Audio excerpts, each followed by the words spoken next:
Well, I don't care what people call me. I really don't. And I've been called a lot of things. But I don't care, because if Jesus calls me a peacemaker, that will be good, because then I will be one of his true children.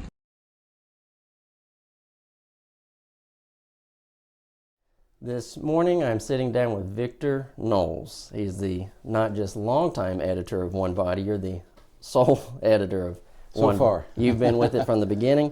Longtime preacher of the gospel, evangelist with multiple congregations. You've taught in different schools of evangelism.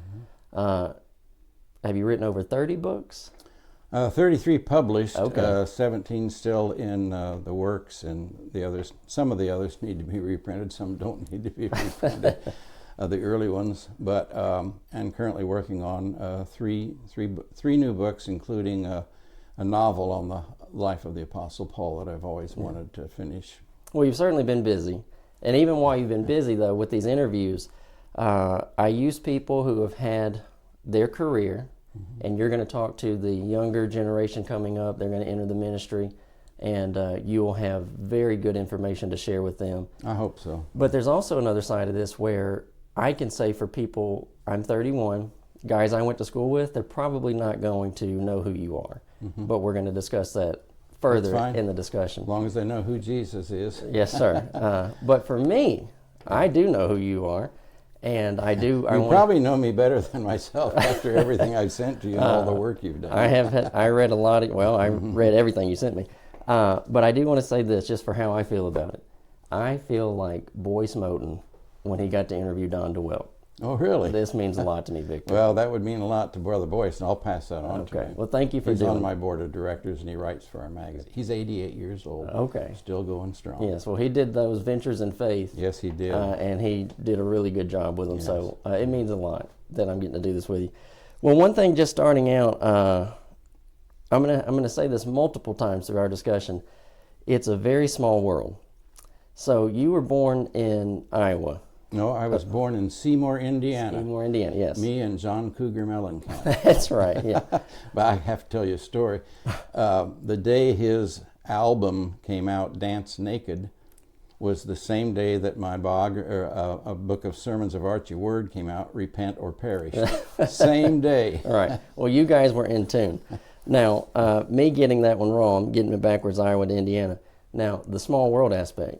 Your very first revival, was that in Galax, Virginia? Galax, Virginia, Yes. with the Locust Grove Church of Christ, and Jim Gibbons, the editor of Sword and Staff, was the minister at that time. And you said, as you were pulling up to the house, his wife gave out a greeting, and your response was? Oh, my response was, I didn't know your wife was from a foreign land, because she had that accent, and I couldn't understand a word she was saying. She was welcoming me, but I thought she was a foreigner. And he said, my wife's not a foreigner. That's right. Well, so the small world is, I'm about 90 minutes east of Galax. Really? So hopefully you and I don't have the disconnect where you can't. I've been back there for two other revivals, and they want me to come back again, believe it or not. Yeah, well, that'll be good. Well, I couldn't find an advertisement for you at Galax, but I did find Archie Word. Oh, yes. And that's what I'd like for us to start this morning. Yeah, I see he also held a meeting at Locust Grove. Yeah. This was, I think, in the 80s. Yeah, 82 it says. 82. And so same congregation. Now, I did not know about Archie Word until recently. And I have, this is your book, Archie Word, Voice of Thunder, Heart of Tears. So I don't know if you got to see, how much you got to see of my discussion with Lagarde. But I saw some of it. There was one moment where I said, I don't mean it to be flattery. And I'm being honest, I don't mean these things to be just empty flatteries. I've read a lot of biographies. This is one of the best biographies that I've ever read. And his story, and I'm sure just the way that you tell it, more people need to read it, and it needs to get back into print. I think this would be extremely helpful to young guys. I think so too. In fact, when I finished it, it was first published in 1992 at College Press, and we sold it out right away because it was a limited edition. But when I finished it, I told my wife, I don't think I will ever write a better book. Oh. And I, at least about the biographical nature, for sure. Yeah. Well, one thing, I hope people can find the book. So Archie worked, he did a ton, and we're going to talk about it, but when he worked with a school, it was called the Churches of Christ School of Evangelism. That's right. And just School of Evangelists. So much of him, you, and some others we're going to talk about, evangelism was always that thing. And so can you just tell us about the revivals? What would be some things that come to your mind, and then I'll start filling in some blanks. He held revivals as long as 13 weeks, the Yes. one in Pomona.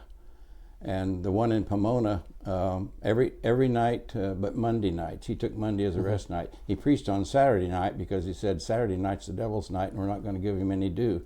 So anyhow, he preached for 13 weeks in Pomona, California. And in that audience was the future wife of Don DeWelt, Elsie Prince. And she was under conviction the whole time. And not until the last night did she break down and give in and give her life to Christ. Right. And of course she married Don DeWelt, and the rest is history. And so 13 weeks, that was his longest meeting, That was his longest, but usually they were called protracted meetings in those days. And very rarely was there a Sunday to Sunday revival. It was more like a 2-week meeting, a 3-week meeting, sometimes being protracted even into 4, 5, and 6. Yes. And I know he was gone so long that when Esther, his youngest daughter, was born, she hadn't seen her daddy in 6 months. And when he came into the house, she was scared to death. She didn't know who this stranger was picking her up. And so this is all is this during the Depression also? Yeah, he was a great Depression era revivalist or evangelist. And so I bring that out right now. So we in Virginia, my dad has been there for over 25 years. I was born in the Pacific, but then we moved there. And so we've always done tent meetings, or he's always done tent meetings. And then as I got grown, I worked in them too. And so for Archie, it's quite uncommon now. And Archie, can you tell people about his calling? He'd go out calling? Well, Archie ran away from home at age 16 or 17 and joined the Navy to go over and fight Kaiser Bill in World War I. And he actually lied about his age to get in, and once he got in, he was quite a boxer, and in his stint in the Navy, he was undefeated in the light heavyweight. But he took so many punches to the ears that it hurt his ears, and so later he had to wear hearing aids in both ears because of that. But his ship that I have wrongly identified in my book, and that needs to be changed. I said it was the USS Dakota. I can't remember which one it was now. I have to look. But they thought it had been torpedoed, but the engine had blown up, and he found himself in the water with a lot of other sailors. And that was the first time he cried out to God. He had a lovely mother, Maggie, who prayed for him every day, but his father was a hard-shell Baptist. And so his father was an authoritarian, but his mother was very gentle with him. But anyhow, that was one of the things.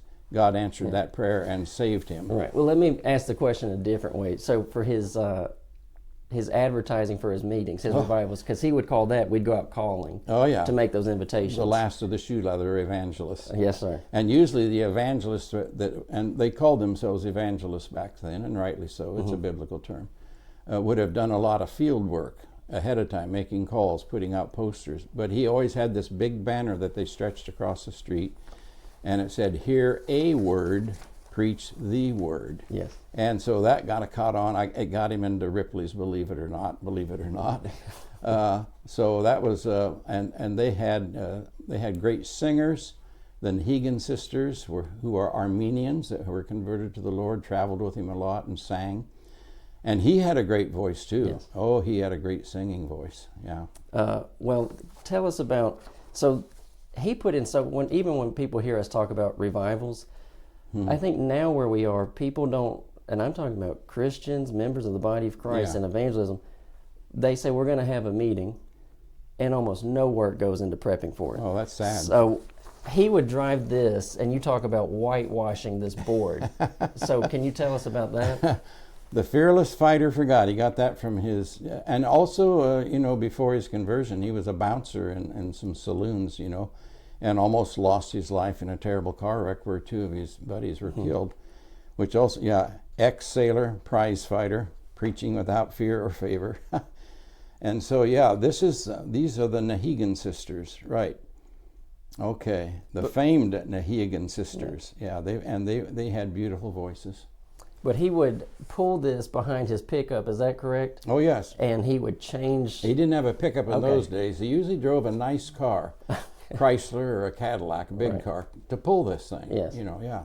And he would advertise his sermons on that. Sometimes they'd go down Main Street and they had a loudspeaker on the top, So I don't know if he was doing it, but usually the visiting evangelist would say, come here, a word, preach the word. So all through town. All through town. And I know now, I've heard from enough people that if we did that now, someone would say, that's obnoxious. Yeah. How do you think that they felt about it back then? Well, they loved it. They loved it. It was part of life. Yeah. I mean, the revival was the best show in town, and I don't mean that in a Hollywood sense. Right.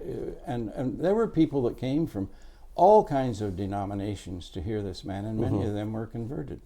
You have notes in your books where Baptist churches, Methodist churches, they would let out their assemblies and tell people, go hear Archie work. Yeah. So, and some of them regretted it because they lost some of their members. That's right. You have notes throughout all that. So here's some statistics too, because I really want people to know this, and we want to get this book back in print for them because it is so motivating. Okay, thank you. He did the 6 week. You said in the book, on average, the meetings would be 6 weeks. Probably. And the longest being 13 weeks. So he had a 5-year stint for those revivals. That's right. Do you remember how many people at least were added to the body? At least 3,000. Yes. Yeah.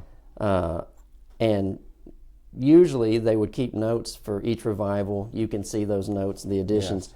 Yes. So then he starts working with, is it Montevilla? Montevilla. Yeah. Montevilla is a district in Portland. Yes. And so Oregon. He, at some point, and this is something too that I think that we need more of, Archie would be doing his work, and I'll take that, he would find these young men, Timothy's. Oh, yes. And he would be training them up. Oh, yes. And when they got to a point, they would then go out and they'd plant a congregation. 2 Timothy 2:2. Yes, sir. Do you remember how many? It's in your book. Well, during World War II. How many congregations they did? Well, they started, the Montevilla Church started 9 other congregations in the Portland, Oregon, Vancouver, Washington, because Vancouver's right across the river. 9 of them, and 7 of them are still in existence today, which is amazing. It is amazing. It's amazing that he did 9, that they all collectively did 9 congregations. And what they would do, when they got up to 200 people, as the church built up, they would peel off 50 people. I don't know how he did it, but we want you to go start a church, and they went, and they'd give them, I don't know, $5,000 to help start, something like that. And then during World War II, he also sent more young men and women from the Montevilla Church to Bible colleges than anyone else in the Brotherhood. Yeah, and the Christian Standard took note of that. They did. Put it in their paper. Here's the picture of the flag. Oh, yes. Yeah, and that's K.O. Backstrand, and K.O. helped me a lot on this book because he worked with him. Yes. 46, it says. 46 going into active Christian service. I don't know how you feel or how you observe things. I don't mean to be this way, but and I try to be optimistic. I try to be positive. Yeah. But I will say things are not looking very good. And what I mean by that is we don't have big revivals these days. We have 3-day meetings maybe. We have 3-day meetings. We don't tend to invite people to hear the gospel. Yeah. But we also, I think the number was about 146 men and women, Archie, really, that the church at 550. Yeah. They really, 146, they motivated those young people to go into ministry, and we're not seeing that either. No, and there's different reasons for that, because back then, parents were honored that their children would go off to Bible college and be used in the service of the Lord. It's a lot different today. Yes. I don't want to get into all that, but it's not the same. It's not the same world, but it was a great world, and we can learn lessons from it. Well, why do you think it is that it's not so much as like an honor? Is it the hardship? Is it the imagery of some televangelist It's the selfie generation, and it's named that for a reason. Yeah. The NIL that they're having in the pro sports, nobody's loyal to their college. And I know when I started preaching, I'd preach anywhere. I don't care if they gave me money or not. I just wanted to preach. And today a lot of graduates from Bible colleges on both sides of the keyboard want all kinds of guarantees and assurances before they would even consider them. Right. Insurance and retirement. We never thought of that. Well, one thing you have this is in your autobiography, you said back then preachers couldn't afford to be overweight. Yeah, that's right. I said that, okay. Yeah, it's in your book. Okay. But you said, but everybody was doing that. Mm-hmm. And it did, as I read these books, because I want to work, and I did say that to someone just the other day. I said, I'm more interested in work opportunities than I am earning opportunities. Yeah. I would hate to be in a spot where I just couldn't do work. And so when I read Archie Word, and then when I read your book, your autobiography, I don't mind that it's work, work, work. I mean, they were working all over the place. Oh, they did. So he had all those, and then also he started a paper, The Church Speaks. The Church Speaks. And that had, do you remember how many subscribers it got up to? Oh, I don't know. I think 50,000 or more, maybe at one time. And he would send it to mayors. He sent one to every president of the United States he would send it to. Well, he's sending his paper to presidents. He got a letter from FDR, personally. That's right, he did. So his paper was extremely controversial, and he would say things like, we are free in Christ and unafraid. Free in Christ and unafraid. Yeah, and he had loads of those sayings. Do you remember Preach the Word and Let Her Split? Yes, that was one of his sermons. Yeah, so he just, I loved it, Victor. Yeah. And if we are telling people the truth and we think we're rescuing them from hell, it's not a game. And that's what he was doing. I mean, his sermons on hell were just, but my title is Voice of Thunder, Heart of Tears. His voice would crack, in the invitation. He would shed tears. And I do a little bit of that today when I get emotional, but he put his heart into it. Voice of Thunder, Heart of Tears. Inside he was a big teddy bear. Right. And the reason he was so hard on sin was because he knew the depths of sin. I'll never forget when I went to Lindsay, California, which was his home church, and he held a revival in his hometown. I don't know if you're going to get from that one or not, but he had 136 responses. And one of them was a woman that in his wild days he'd been intimate with. And in my book I said, let's just draw the curtain on the sacred scene. Yeah. And I just think if anybody would diminish the opportunity for such a man to preach the gospel, that's why we have the gospel. Yeah. It's so that those people can preach the gospel. From the uttermost to the guttermost. And he'd been in the gutter, Yeah. Well, you said that people, and I'm glad that you're putting this in here because you had in your book that people did try to imitate Archie, but it just wasn't the same. No, it never was the same. And I think I'm asking you, and I think you already answered it, that comes from a man who had been so deep in sin that he's able to be rough and really mean it because he cares about them. Same thing with the Apostle Paul. Yes. Worst of sinner. He drugged people off to prison. He forced them to blaspheme, and yet, as Paul grew older, he, instead of saying he was greater and greater, which he didn't believe he was, he said, and this is later in life when he's writing Timothy, I was the chief of sinners. I'm the chief of sinners. He felt he was. And he'd had a taste of hell, and he didn't want people to go there. And that's why he preached so hard. And he said, I preach this way because I love the Lord and I love lost people. Oh, he did. Yeah. He did.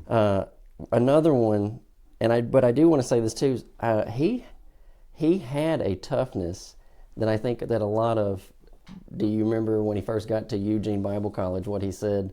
He called back home, he says, this is the biggest bunch of sissies I've ever seen. Yes, that's right. Because he went there on a scholarship because somebody had heard him singing, and he had this great singing voice, and so they offered him a scholarship, and when he got there, he found out it's a blankety-blank Bible college. Yeah. But he had men in that college that loved him and saw potential in him. Right.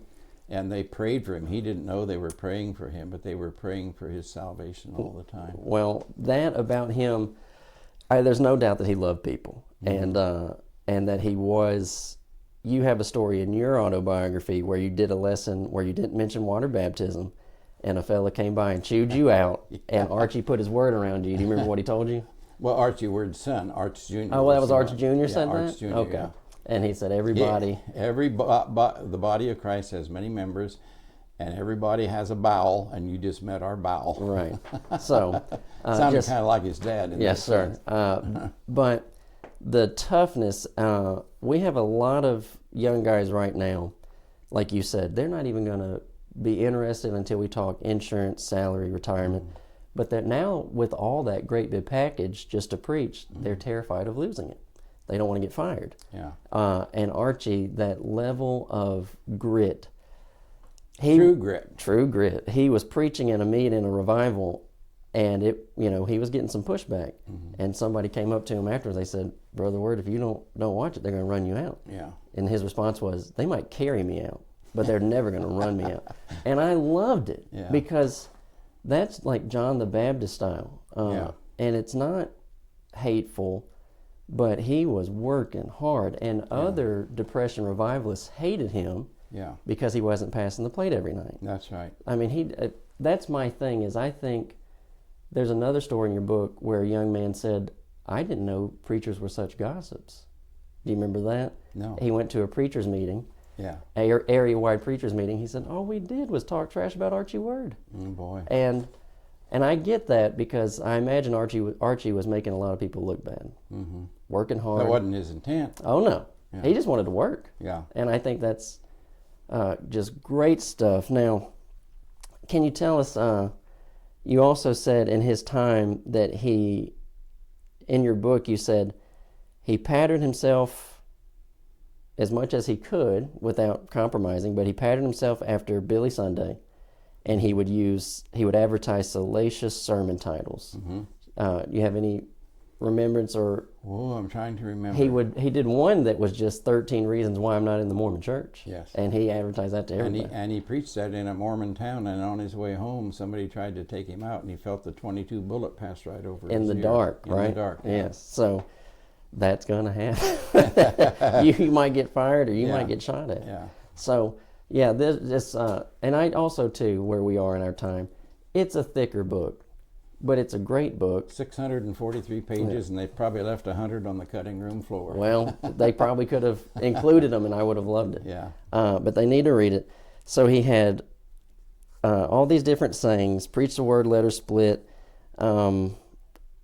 And then I think he started doing a radio broadcast that was going on 5 nights a week. So loads of work. So here's something I do want to, I have one more for Archie. Can you explain for all of us what was the difference between his chart sermons and then the actual preaching sermon for the night at the revival? Well, it was more of a teaching session. Okay. His revival sermons were proclamation. His teaching sessions were explanation. And he had these big, beautiful charts, and they would be hung all over and he would usually teach from them. I'm trying to remember. They had long songs. The service probably lasted 2 hours. Start with music, and have the Nehegan sisters sing, and congregational singing, and maybe sometimes he would, like Don DeWelt, would burst into song in his sermons. But he would teach from these charts, and he had he had an antenna from a car, one of those telescoping ones, and he would take that and whap, whap. You could just hear it when he was hitting the sheet to make a point. Right. And one man, I forget which church it was, the place was always packed, and he was sitting in the windowsill in the back, and he listened to Archie, and he was converted, and he said, the thing that got me was that teaching. Yeah. What type of things would he be doing in the charts? Well, he would be explaining. This one has the three dispensations, but he had them, and there's also has Paradise and the Great Gulf and Tartarus, and he would explain all these. Yeah. So he would be, when you said the dispensations, he would be helping people see the difference between the old and the new. Yeah. And then before the law of Moses came in, and he'd have all that charted out. Yeah. And he would just break it down. Yeah. For the audience. Yeah, it was teaching. Yeah. And followed by preaching. Right. Would he have charts where all the denominations came from? I think that was more Burton W. Barber, but he might have used that chart. Okay. Well, in your book, I mean, you've got more than just that one man. There were plenty of people who would be converted by these charts. Yeah. Then they'd stick around for the preaching. Today it would be PowerPoint, but they put a lot, and these things were very expensive to have artists do them with different colored ink and everything, and then they'd fold them nicely. And I think his two of his grandsons have some of the original charts. Okay. Yeah. Well, I want to ask you now, because we talked about why it is that younger people and their families don't feel it as honorary to be in the ministry. But now, just beyond the located man and the evangelist, what are your thoughts when we look at something like this, Archie Word, and we'll have more in a moment? People look backwards and say, well, they did that then, but it wouldn't work now. What is your response to that? Well, they don't know that it won't work. Yes. Maybe they don't believe it'll work, and maybe it would be different instead of charts, But when I preach, I do explanation as a lead into proclamation. I think we don't realize how biblically illiterate most churches are today. Right. And so I have to stop and do some explanation as I'm doing my proclamation.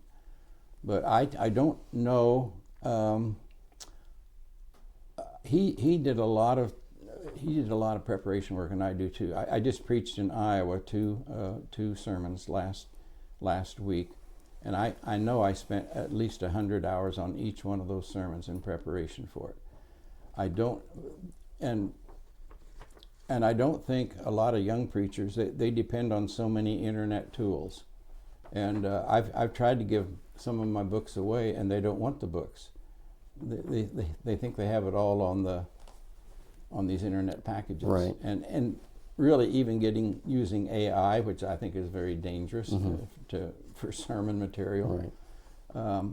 So I would just say that Christian colleges, universities should really, instead of reducing their number of hours for Bible and homiletics and restoration history, should understand that's our roots that brought the fruits.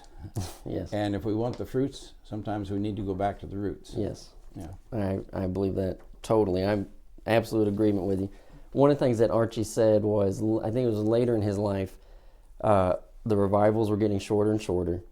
And he had one group that called him and they said, well, how about could you do a weekend seminar? And he said, I'll do it, but then he told somebody, he said, I'm embarrassed to even call this a revival. Well, I do the same. I say, I will come if you don't call it a revival. Yeah. Special services, whatever, Friday, Saturday, Sunday, or Sunday through Wednesday. But I think the longest one I ever held was 3 weeks in my own home church in Hamburg, Iowa. Protracted meeting. Now, was that the one that was after Archie had been there? Yeah, so how long was Archie there? Probably longer than 3 weeks. And then he left, and then you said, well, let's keep this going. Yeah. And I'm probably going to say it more, but God bless you, Victor, for those type of works. I wish so much that we could have that. At home in Virginia, our tent meetings, they always are 2 weeks long that we do in the summertime. And one year we had it set up in one town for 2 weeks, and at night we took it down. We drove it to the next town over, put it up the same night. That's a lot of work. It is. And I was a teen. I was like 12 or 13. We were doing all over in the dark, and I was having to hold poles, and ropes were getting pulled on the poles, and my arms hurt, and I just was crying. Yeah. I wanted a man to do the work. Yeah, but you were doing a man's work. And but it lasted 4 weeks. Was that where the Methodist preacher obeyed the gospel? We helped Methodist preacher obey the gospel. Oh, Archie had numerous denominational preachers meet with him, study with him, and he would baptize them, and they would preach a more full gospel from that point on. Well, what you said, and I think that was perfect, you said these people who say it won't work, they don't know that it won't work. And then also when you said there's some explaining before we're proclaiming, I do think there's a lot of people, they're brethren, but I don't think that they know how to preach to lost people, to get the hook in. And I held a revival in a southern state recently, and 2 services, and 5 minutes before I started the first service, I asked the song leader, "What's our invitation song?" And he said, "What's an invitation song?" And I had to explain to him, and I say, when I preach for a verdict, and an invitation, and it's not time to stand up and sing another worship song because you've been doing that for 30 or 40 minutes. It's a time to sing a song that appeals to the heart. We had 5 people come forward the first service and 2 more the second service, and I'm not saying it's just because we sang that song, but I think that song helped, because music can do things that preaching, I won't say preaching can't, but music touches a different part of the heart. Well, one thing they said about Archie was he doesn't just preach the gospel, he sings the gospel. Yeah, he and Don DeWelt the same. Right, so there's certainly a reason why God wanted the music to be incorporated. Yes. Well, I read this book because you told me to. Okay. Without telling me to. Okay. You talked about it in one of your books, and then I got it. James DeForest Murch wrote the book Cooperation Without Compromise, and we'll talk about it a little bit later, but there's a note in there, this is all happening about in the 40s. Yeah. And I could not believe it, that even in the 1940s, James DeForest Murch said people were viewing evangelism as a thing of the past. Yes. So for people right now, as we talk about, we'll get into your work, Archie's work, people hear us and they'll say, well, that's all in the past. Yeah, but that's what they said in 1940. Yeah. And I'm sure they've always been saying, you know, it worked back then, it won't work now. Well, who's behind all that? Who wants people to go to hell? The devil. Satan does. And God wants people to go to heaven. That's why he sent Jesus, and he sent us to preach Jesus, because God has not ordained us to wrath, but to obtain salvation through our Lord Jesus Christ, you know. Yes. And Romans 10 says that takes preachers. It does. I've got one more, and this is something that I do think they don't know that it won't work, but we got to put some work into it to see that it will work. One thing that I do think, people going through and Archie's trailer with the sermon messages and then the in-person calling, this is one of your teachers. How do you say Eddie's last name? DeVries.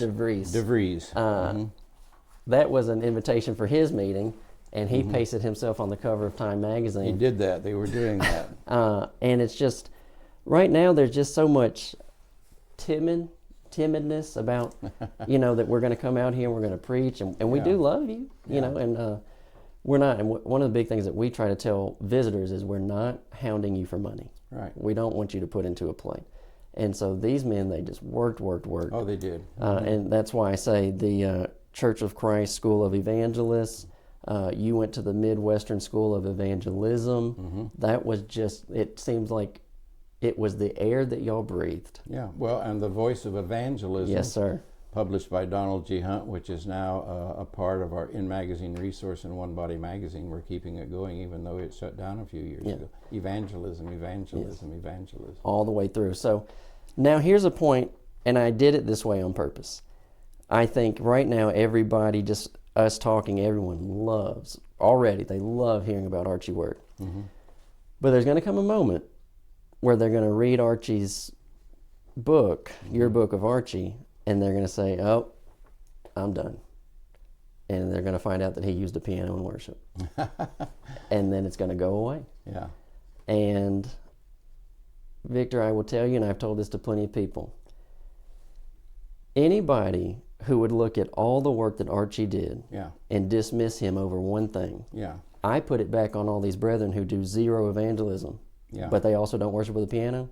Well, if that one thing undid Archie Word, then they better get ready, because that's just crazy. There will be thousands and thousands of people in heaven because of Archie Word's life and his ministry and his preaching and his teaching and his heart. And his heart.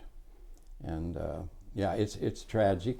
I don't know how far we want to go with that, but it's I don't know why that's the touchstone of some people. Well, and I can say this, and you know this about me, I'm non-instrumental. I mean, every Sunday we're a cappella. But I just have that where I'm just not going to be inconsistent or hypocritical to say that one thing, God, Archie word. Yeah. But that is how a lot of people are viewing it. And as you said too, the way of touching lives. So Archie touches lives, and we'll talk more because I've got a few more personalities. Okay. But you and your work, and obviously I'm getting to benefit from your work, and here I am, an extension from Archie Word. Because I read that book and I just say, we're going to preach on sin. We're going to give people the gospel because it saves them from their sin. And I got to tell you, we're not even close to being done, but the fact that you said that line, they don't know that it won't work, is going to be worth this whole discussion. It's evangelism. I had a good brother, good man, and he does evangelism. But as I was reading your material and I'd look at some stuff online, and you said Donald G. Hunt a moment ago, I was looking through different stuff and I saw this book cover, and I thought, well, I know that book. And then I thought, and I knew that book before I knew Victor Knowles. Oh, the unfolded plan of God. A brother in Texas, he knew that I like to write. Yeah. And he gave me this book, and he said, since you like to write, he said, read this book, he said, and rewrite it. He said, leave out one thing. Oh. Instrumental music. Yeah. And at the moment, I just kind of, I didn't have any plan to rewrite someone's book. And there's not a lot about that in there. Well, even still, he said it's a fantastic book. It's just got one thing. One thing. And I thought, well, it sounds like it's just a fantastic book. I bet if he wrote a book, I could find just one thing. You could. Or more. Yeah. And I tell people that too. The only book that I agree wholeheartedly with is the Bible. Yeah. And but that's where they are right now. And so, but for your own personal background, in Iowa, you have this note where you said 130 congregations, 90 of them call themselves the Churches of Christ, 40 call themselves the Christian Church. That's right. But in your upbringing, you said, I believe this is correct, you said, I didn't even know that there were a cappella only congregations. Yeah, because I was raised in, Iowa, Indiana, Illinois, where my dad preached in all the 3I states. There used to be a 3I baseball league in Iowa, Indiana, Illinois. And all of them, the majority of them were called Church of Christ. And I think the further south you go, when you get to Missouri, then that changes. Then they're more Christian church and less known by Church of Christ. Right. But you're exactly right on that, and I'll tell you my first knowledge of that there were Churches of Christ that didn't use the piano. One summer afternoon, Sunday morning, a family came into our church in Goldfield, Iowa, the Park Church of Christ, where my dad was preaching. I was probably about 12 years old at the time. I don't think I was a Christian yet. And I always sat with my mom on the second row so she could keep an eye on me during the sermon. And this family came in a little late, and they come down the aisle, and there was a linoleum on the floor that wasn't carpeted, so you could hear them coming down the aisle. And they sat on the front row, right in front of the piano. And then when the service started, the moment the lady laid her hands on the keys, the man took up and he picked up a book, and it was Great Songs of the Church, which was a cooperative effort between Christian Standard and E.F. Jorgensen of the Churches of Christ. And with all his might, he slammed that down on the floor. Everybody jumped out of their seats. He got his family up, and they marched out of that. And that was my first introduction. I said, Dad, afterwards, what's that all about? And he said, well, it's a long story, son. Yeah. And then he kind of told me. But that was my first introduction. I just thought, we were all Churches of Christ, Christian churches. It's, the 4 C's Fellowship is known as the Christian Churches / Churches of Christ. It's a long title, and I don't like it either, but that's the way it is. Yeah, the 4 C's, and then you said, C's. Makes me seasick. I never said that. Oh, or did I? You did. Oh, I did? Yeah. Okay. You definitely said that. I'm glad you're bringing all this back to me. Well, it's true. It does once a person... It makes me seasick that we have to do... I would agree with that. Yeah. So that, and I think one time that story you said, everyone else in the auditorium assumed he was from the South, the father. Yeah, they knew, but I didn't as a kid. And you said perhaps all the way from Texas. All the way from Texas, yeah. But that, and then on to, we had that book, but then you already brought it out, that paper that Donald G. Hunt and others worked on, The Voice of Evangelism, and there he is there. Yes, he is. That, again, their paper motivated, and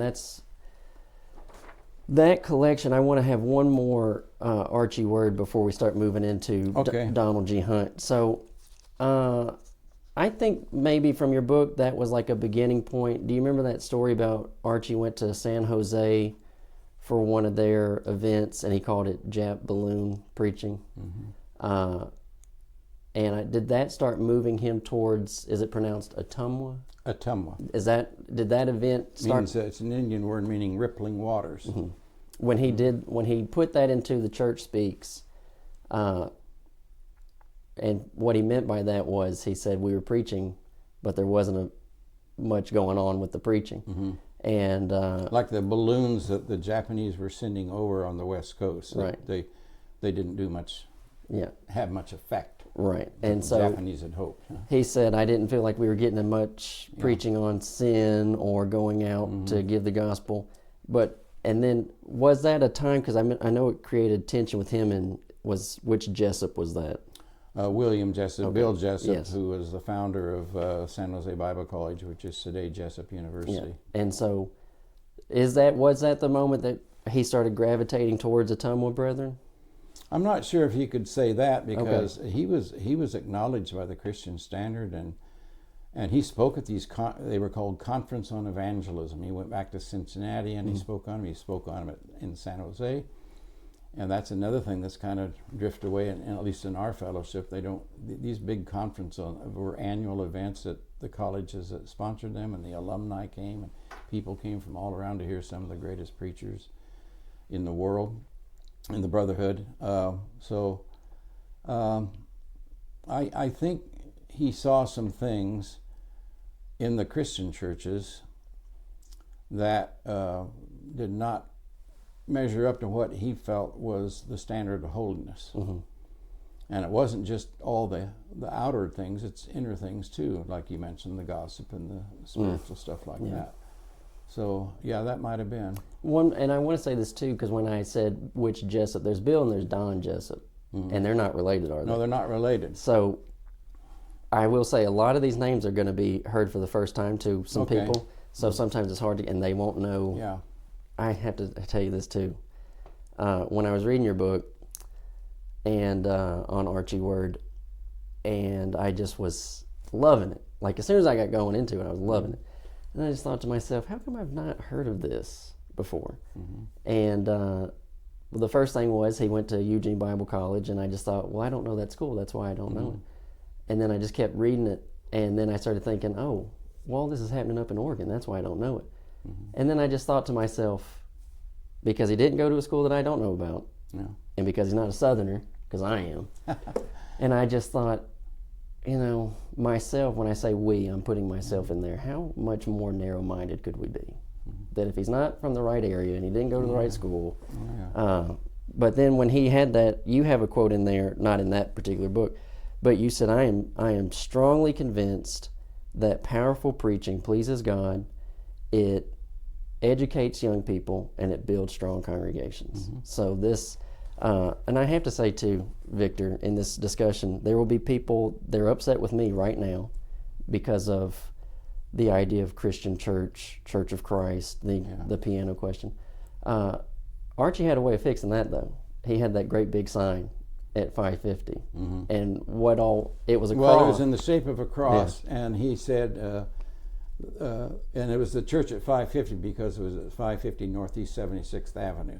So the church at 550, and then he listed all the biblical names of the church with a verse all the way across the beams and down. So we're the church. So he got them all. We're the Church of God. The Christian Church. Church of the Firstborn. All of that. He put them all. And there was some tension. Do you remember he did start kind of having some conversation of changing the name from Christian churches to Church of Christ? And do you remember what that one woman told him? She said, "I hope somebody kills you." Oh boy! And it was.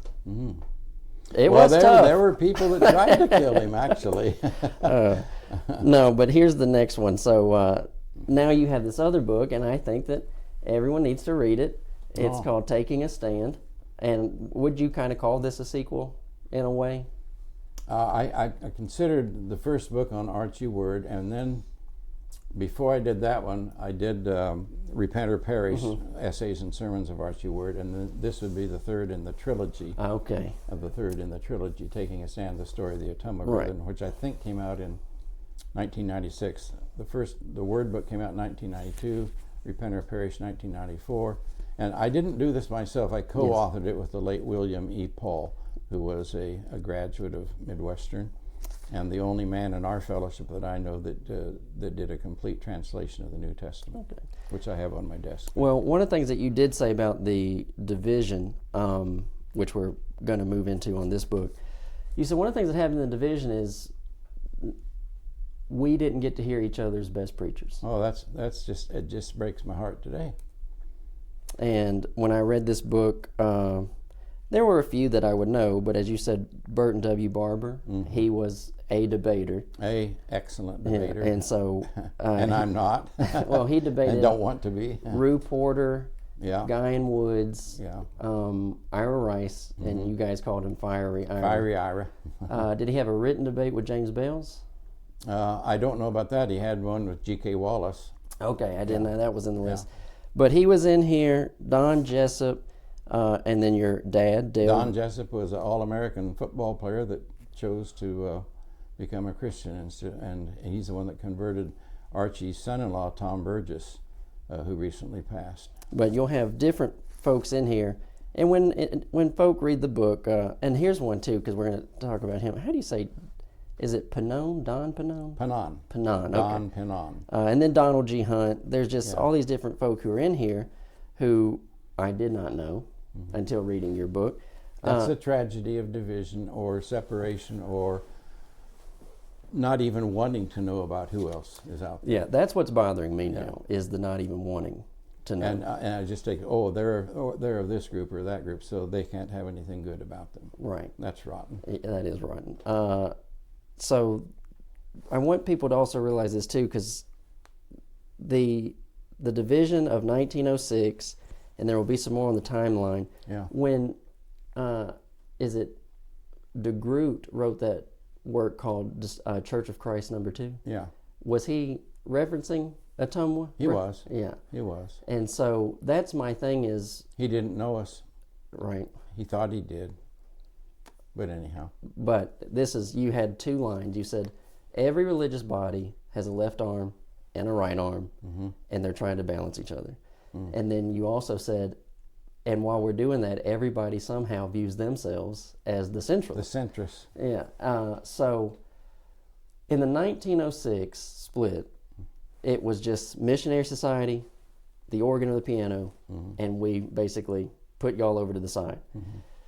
What I don't appreciate is individuals who refuse to recognize that you all had this great big fight on your left side that we were having in the 1906. It was a hermeneutic discussion.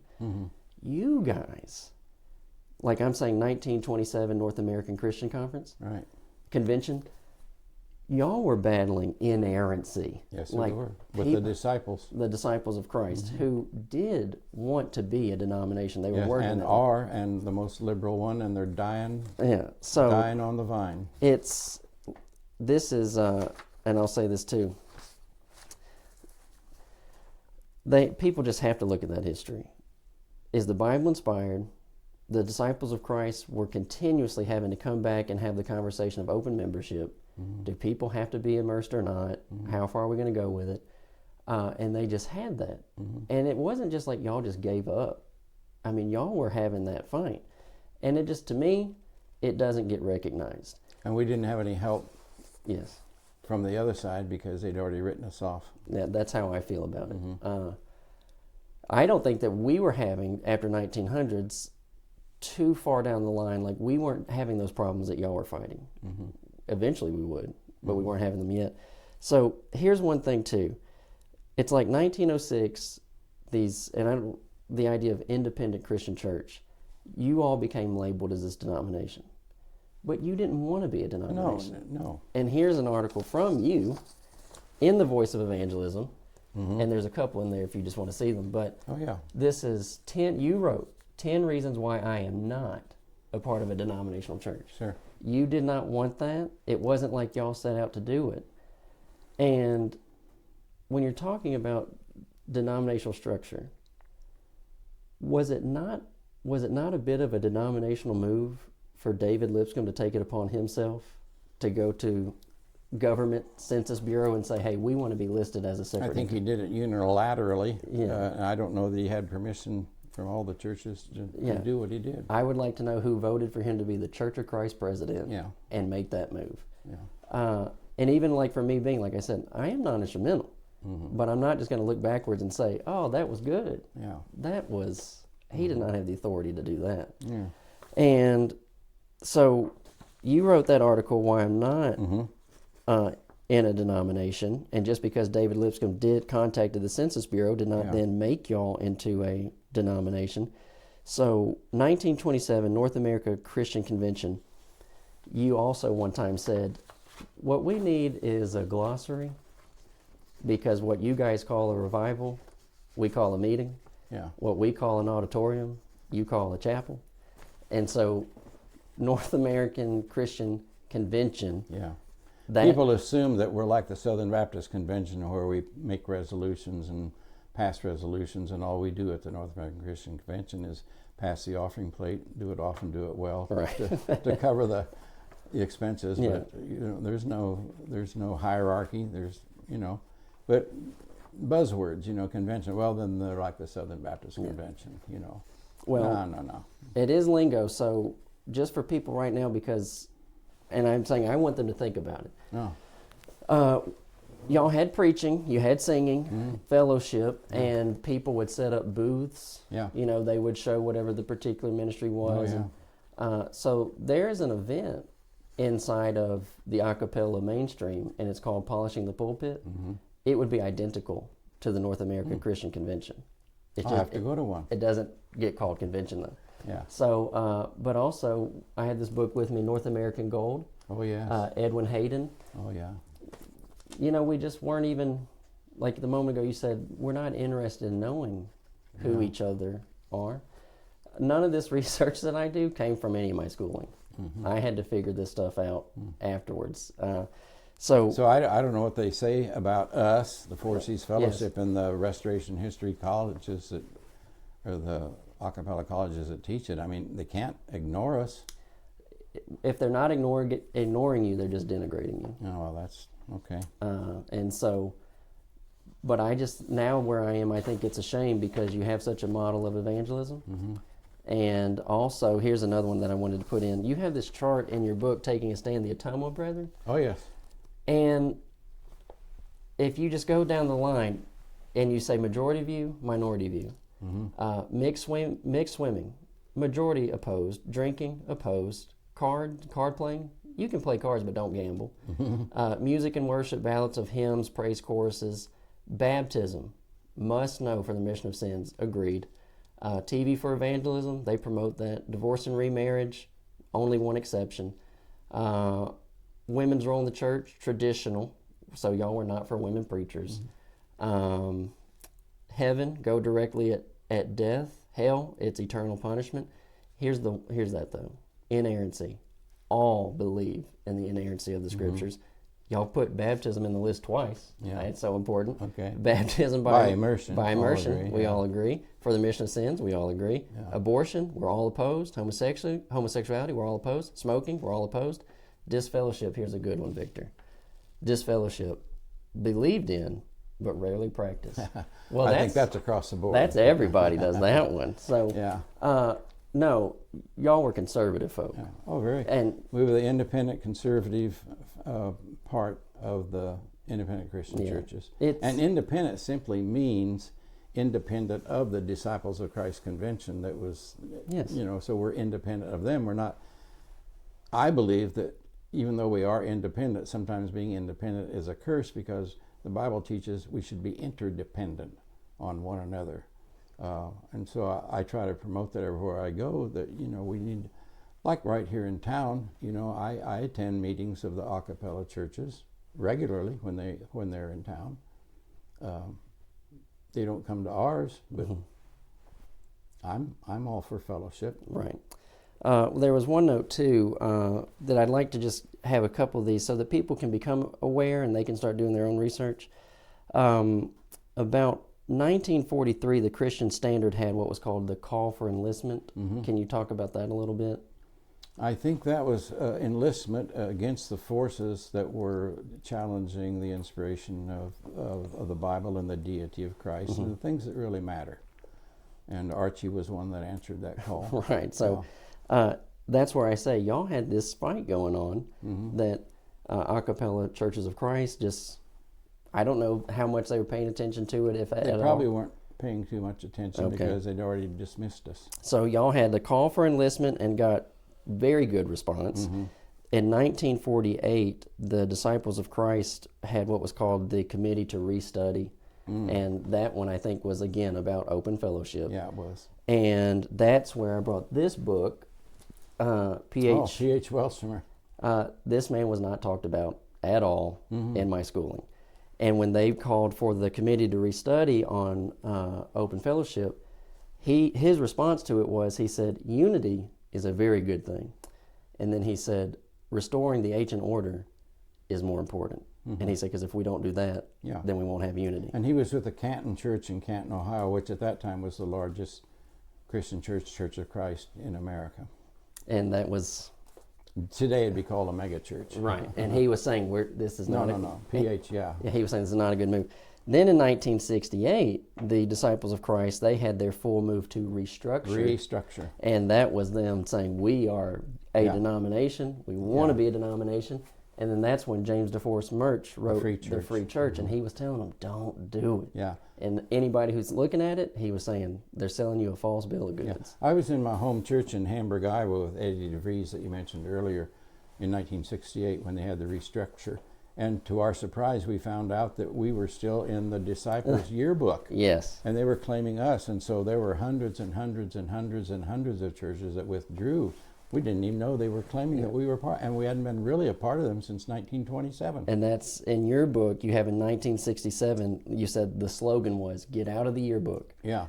And in 68, when they did the restructure, the Disciples of Christ lost 750,000 members. Yeah. And you guys were in it. And I can't find where it is now. I think it again was, here it is. No, that's not it either. Edwin Hayden wrote this is North American Gold. He wrote a small booklet that was called 50 Years of Digression. Oh, 50 Years of Digression, yeah. So none of that stuff that was happening, y'all were not happy about it. And you just get lumped in. So locally, back home in Virginia, we have a man, he preaches for the Christian church, and I visited with him. And as we were visiting, he knew my dad. He and I had never met. And he said, now, we're not the Disciples of Christ. And I said, I know that. And then he goes, I know you know that. And he said, other folk need to know that. And he's right. Yeah. It is a difference. It is confusing, I will say to people's credit, that the Disciples of Christ sign always has in parentheses Christian church. Or they call themselves the Christian church, then they put in parentheses. Well, it used to be Christian churches, Disciples of Christ. And then they voted to become a denomination, and they changed their name to the Christian Church, Disciples of Christ. The Christian Church, not Christian churches. So it is a full-fledged denomination. It's one of the most liberal, and it's one of the most rapidly shrinking denominations in America today. We have two back home that are. It's odd because they view themselves as this, open and whatever, but they at home they have a Disciples of Christ building over here and then one over here, a mile apart. So even they couldn't get along. So the Ottumwa Brethren, they were doing evangelism, and like I said, it was the air that they breathed, and I also too. So you would have been brought up in that, the Ottumwa Brethren, is that correct? Not until I went to Bible college in 1968. My dad was a graduate of Cincinnati Bible Seminary in 1940, and he preached in churches that called themselves both Christian churches and Churches of Christ, but part of the Four C's Fellowship. And so not until I enrolled in 1960, I was actually registered to go to Cincinnati Bible Seminary in 1964. And my dad moved from Iowa out to California, left him kind of shortchanged financially. And so he said, son, I want you to go to this good, and I knew the people. I knew Brother Hunt. He held meetings. He'd get on his knees and play marbles with me, and he loved baseball, and so I loved him from day one. So I went to his school. It wasn't his school. Right. With the intent of going there 1 year and then transferring. When Dad got back on his feet financially, he could send me to CBS. But there I met Evelyn from the Occupy, and the rest is history. Yeah. One thing that I said to my wife, and you said this about your own books, you said I met Evelyn, but you also had some other romance stories in there. Oh, well. And I said to my wife, I cannot believe he's putting this in the book. Well, I said in my autobiography, this is a candid Yes. story, and I wanted to be candid. Yeah, well, Yeah. that's just a teaser for people to Because go. people try to project themselves as, and I just was candid. Yes, you were. I think it's honest. Yes. What am I trying to hide? Well, one thing that I wanted to mention too about the Ottumwa Brethren, and then bringing it up to now, they would have their revivals that would tend to be longer revivals. Mm-hmm. They would have preaching rallies, Preaching rallies. and they would have, and I think that would be more for us to get ourselves going. Yeah. So we had revivals for lost folk, preaching rallies for us, Bible camp. If they did VBS, Oh, every church had a VBS. and then y'all had, if there were debates, but then you had Singspirations. Singspirations Yeah. on the fifth Sunday usually, and churches in the county area would come together and sing. So I look at that, and I just see this, I would say, immersive culture that they had going. Mm-hmm. So earlier when we said about the evangelism and the preachers and how people don't want to do it, well, as you and I paint that picture of everything that they had going on, it kind of seems like church folk don't want to do that stuff now either. Well, again, we're in the selfie generation, and where we didn't used to churches that towns that Dad preached in on Wednesday night, they knew that was church night, so they didn't schedule any school activities. Well, now you have Sunday mornings, and you have these traveling sports teams, and parents think nothing of taking their children out of the Sunday morning service and doing that, let alone the Wednesday night service. Well, I love it. I read the book and I loved it, and it reminded me of my childhood. Was my dad taught television on TV. Yeah. And he would have debates. He would take us door knocking. All the brethren locally, we would door knock together, have those meetings. We'd have sing night. Yeah. And we all collectively need to think about, it's not that we just don't have evangelists right now. We kind of don't really have motivated members either. And I think a lot of repenting needs to happen. And a lot of that's the eldership or the preaching. Yes, yeah, I agree. Now we go from, and we're just going down this line, we're working our way to you.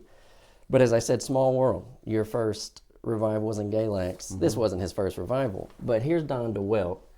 And Danville newspaper, Martinsville Bulletin, this is where my dad and I live and work.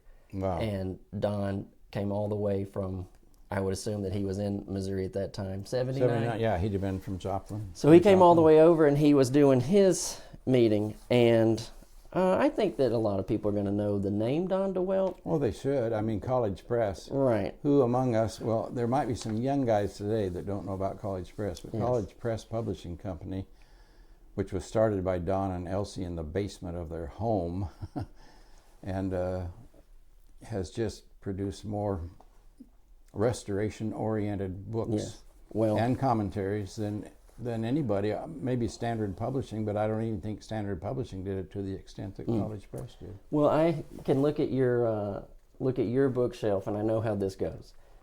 A young guy would come in, and right there they would say College Press, and then somebody would say, or Don DeWelt, and they would say, yeah, that guy uses a piano, don't worry. Yeah. And we would dismiss him. But here's my thing. If it were not for Don DeWelt, I would not have my set of Millennial Harbingers. And that is just nothing to dismiss. I don't know any, well, I do. I was going to say I don't know any preachers. But I could name a bunch of preachers that when you walk into their office, they're going to have the green Bible study textbook series. That's right. Most people will have those. And they don't always just in their mind think Don DeWalt, College Press. And the Restoration reprint, the red books. That's right, the red books. There's a lot that we would not have Oh, yeah.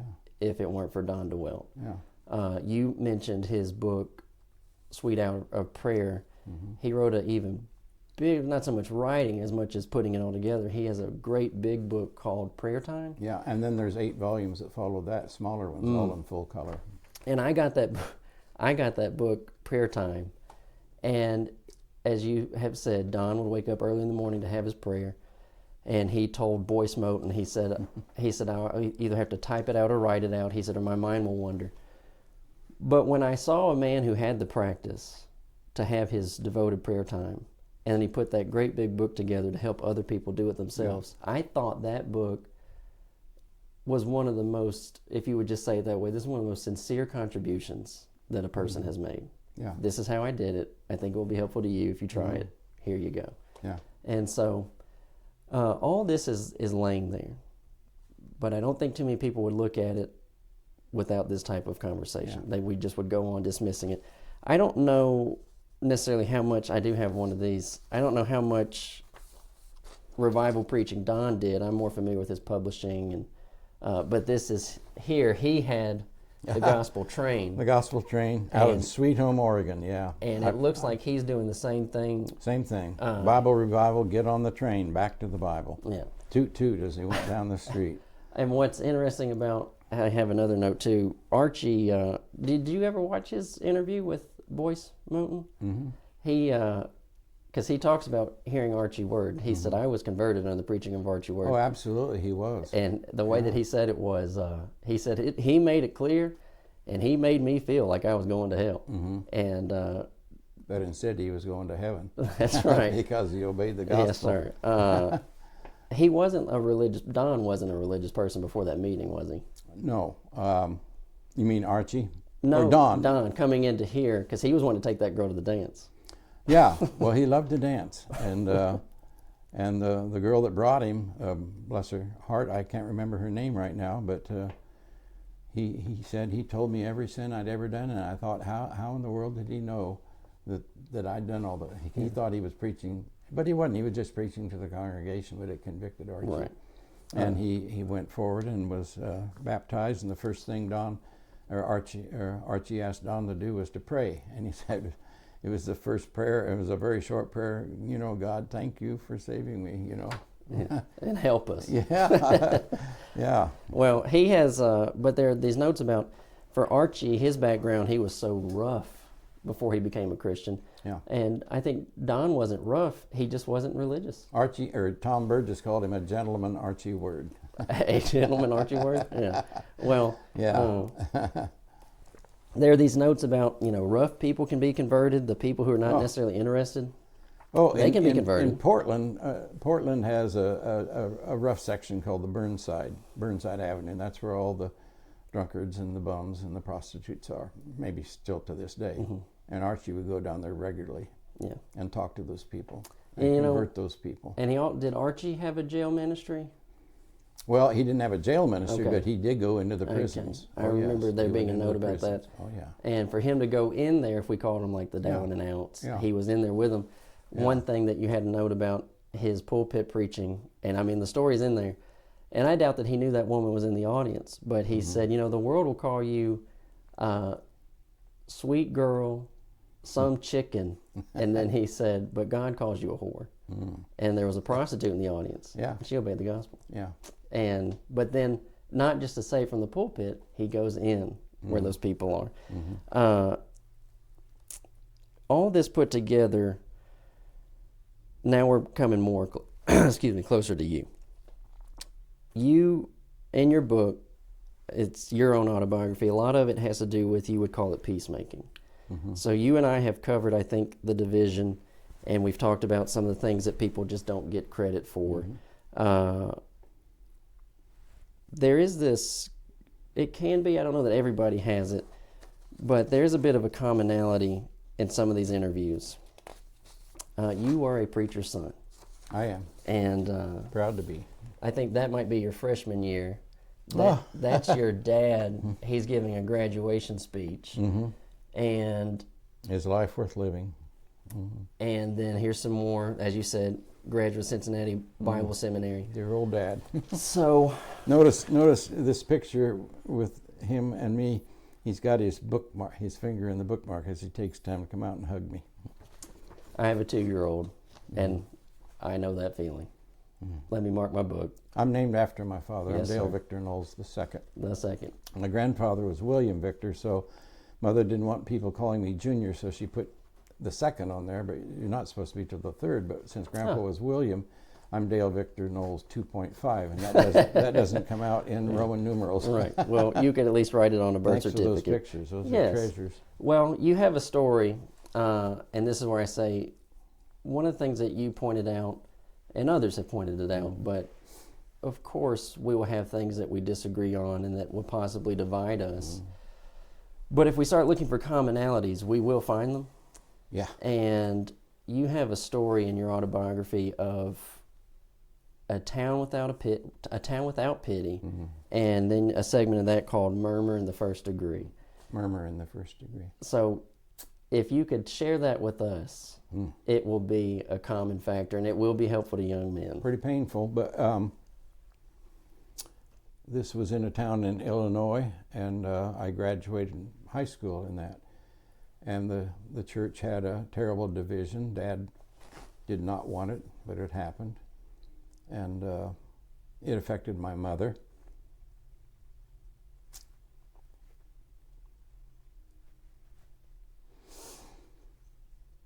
And I think the reason I call it murmur in the first degree was because of some terrible things that my mother once said. She stood up in a church meeting, congregational meeting, and said, "Why can't Christians just act like Christians?"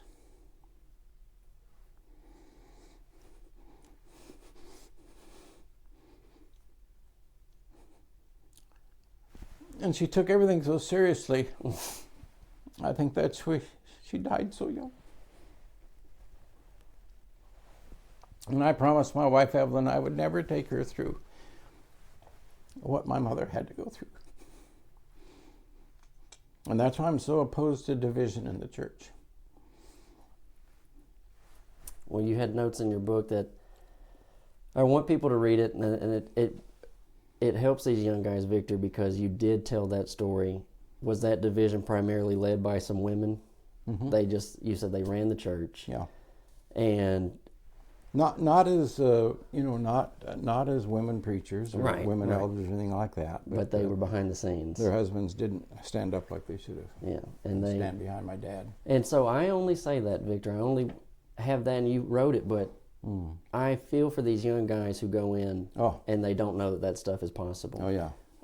And so you put that in your book. I can remember being really little, and my dad got fired, and it was he was very evangelistic. Yeah. The elders, as you said, the elders were not wanting to do their job. Devastating, wasn't it? And I was so young, it did not devastate me, but I do remember it.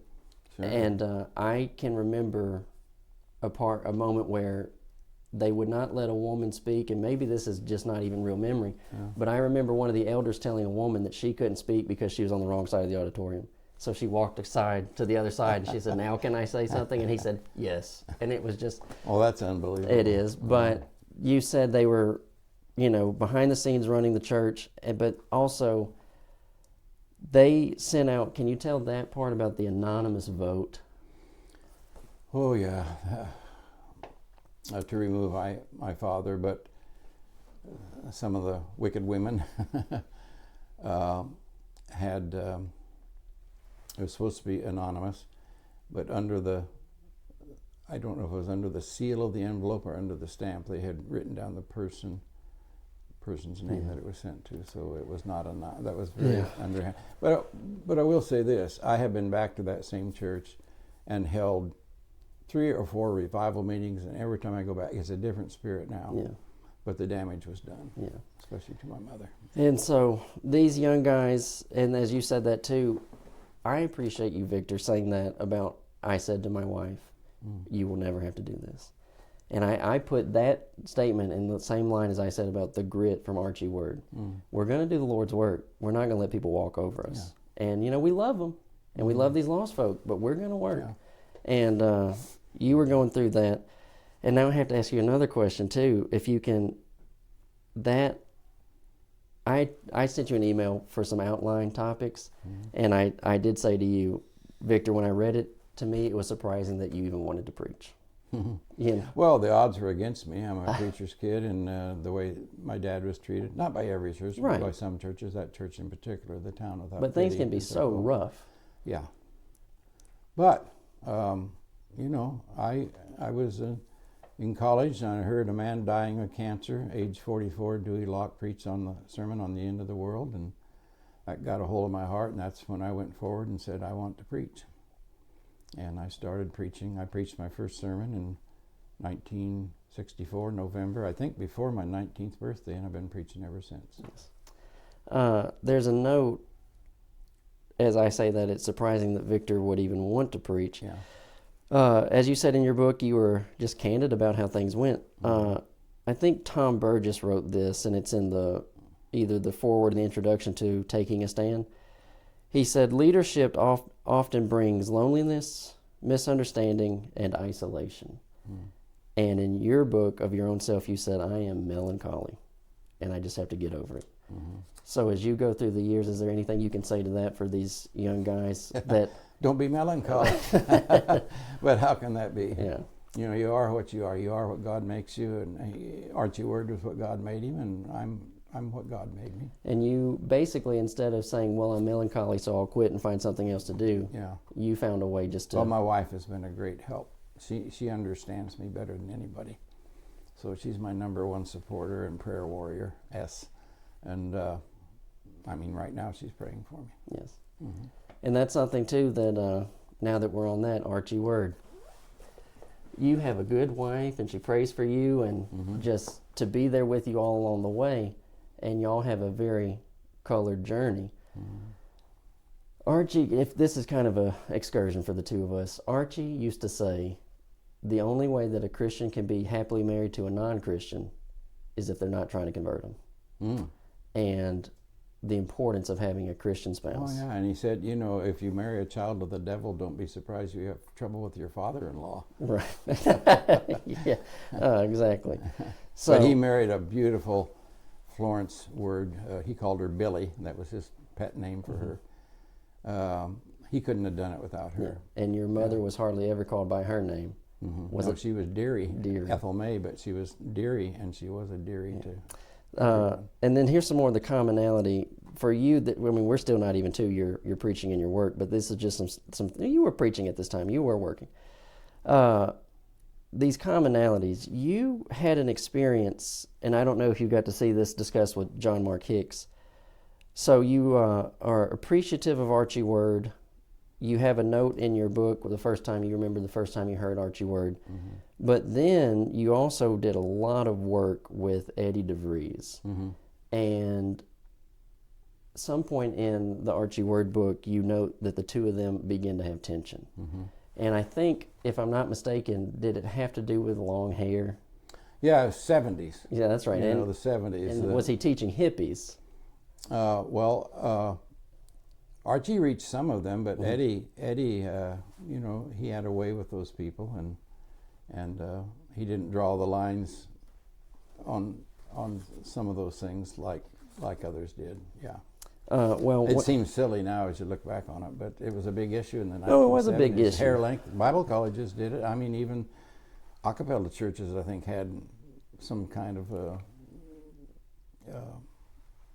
rules yes. about how long your hair could be and so forth and so on. Long hair, maybe mini skirts were in there, but that came into the when I saw it though, it was Eddie was teaching these people and they were learning to adapt. Yeah. So my dad has taught a number of people that you know they'll be covered in tattoos. Yeah. And you know someone says, well, you know Johnny's over here just telling everybody to go to the tattoo parlor, and he's not. But they weren't always a Christian, and two of the people two of them in particular, they'll both tell you, hey, I got these tattoos when I was in the jailhouse. Yeah. And so... Such were some of you. Right. You know. And so I thought that's what Eddie was dealing with, but how did it affect you at all, the tension between Archie and Eddie DeVries, because these are two men that you really appreciate, and now they're having this Well, fall? he came to Hamburg and held a revival while I was there as Eddie's assistant. Mm-hmm. When I graduated in 1968, I didn't go directly into full-time ministry. I spent a year and a half at my home church with Eddie. Yeah, look at that. This Yeah. is the newspaper talking about your being ordained Yeah. with Eddie. And Yeah. your dad came And my dad preached. came and preached my sermon. He preached the price of telling the truth. Let me know what I was getting into. Right. So yeah, and they got along fine in that meeting. In that meeting. Oh, Okay. sure they did. Yeah. Yeah. Did it get to continue on? Because I didn't know. Well, when I've almost forgotten about the tension. It was more not so much between the two, but Eddie was writing for Nationwide Youth Roundup paper, and Archie was writing for the Church Speaks, and so some of it gets into written stuff. Right. And they're not calling each other out, but taking different positions on that. Okay. Well, now I have to, as I said a moment ago, something that's a bit of an excursion. So when I read your book, and I'll have to go through and find this. So I'm reading Archie Word, and I'm loving it. But then I come to this part that had to do with Don Panon, and here's some older photos, which Oh yeah, here he is. good old Don. So you wrote that, the evangelism, all of it. It's fantastic. But then I get to this point, Victor, in your book, where I just thought, who are these people? Because it just blew up in my mind. There was a segment in Archie Word's book where, and it was just a passing moment, that Don Panon had this controversy in his school in Gering, Nebraska, with Pete Peters. How did that happen? Because Pete Peters was with a group called Christian Identity. Oh yeah, And as I say, small world. One of the leaders, like the top yeah. in Chicago, Illinois, challenged my dad to a debate from Christian Well, Identity. Pete Peters is the exception. You know, there's always an exception Yes. to the rule. This was not taught at Gering Right. by Brother Panon or Brother Word, and I don't know if he was expelled, but anyhow, they never recognized him. And yeah, that's Well, and I think every fellowship has a black sheep somewhere. Look at Jim Jones, yes. Disciples of Christ preacher. Look what he did. I don't know if Pete Peters is still living or No, not. he has died. Yeah. But as I read the book, it was Archie and Don were working in that school together, and you said that there was a collection of these students, and Pete was the ringleader, but you didn't tell why they were mad at Don. Do you remember what that was? Well, probably, you know, Don didn't put up with any nonsense like Archie, so that's probably why. Huh. But I'm you, guessing. Yeah, you wouldn't remember what But Pete's they would not have agreed with any of what he was trying to promote. Right. And you know, sometimes students have to be dismissed. From, I mean, I know lots of colleges that want to have to dismiss some students sometimes because of their behavior. Well, or there's beliefs. this is where he ended up in Denver, and this is a book that someone wrote. Pete is pretty much Yeah. the substance of it, but they called it Where White Supremacy and the Christian Right Converge. Yeah. And so I was reading that, and then in your biography, that's Archie Word, where Don was having that confrontation with Pete, but you had a run-in with Pete at a Bible camp. The theme was "We shall overcome." Yeah. How did that one go? Yeah, he said that, you know, and the theme, you know, the book of Revelation, you know, to him that overcometh, that's all it was. And he said that's a communist thing, you know, that's the song of the Communist Party or whatever. And I said, no, you've misinterpreted the whole thing. Right. Yeah. In fact, we had posters of this. It was the Lexington Youth Rally, which was the big youth rally in Nebraska. They'd come from Colorado, Iowa, you know, all over to it, maybe 200 young people. And he'd go around and tear down the handles because he said they're singing "We Shall Overcome," which I think, I mean, he tied it into Martin Luther King, who he thought he was a stooge of the communists and all that. So I don't know. Yeah, there we go. Which I think your response to him at the time. He said, well, maybe we don't use that slogan because it's been used. And you said, Pete, God used that slogan long before anybody else did. Is that what I said? Right. Good for me. Good for me. But just these connections, and I think, too, I would hope that someone, when you're reading a book and you see a note like that, you do some more research. Well, I think if people want to point to this, they can go to any Bible college or Christian university in the Restoration movement, and they can find one person that really was a stinker. Right. So, and do you paint the whole college off because of that? And I think probably if I hadn't brought it up, it was interesting to me because my dad had been challenged by Christian identity, and sure.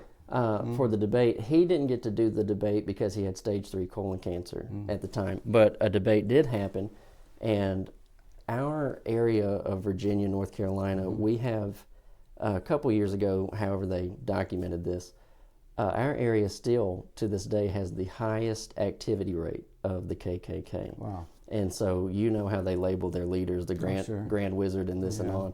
Well, in the area, my dad would have Bible study with the Grand Wizard, and before he died, he admitted, he said, Johnny changed my view on interracial marriage. Oh, that's good. So, praise the Lord.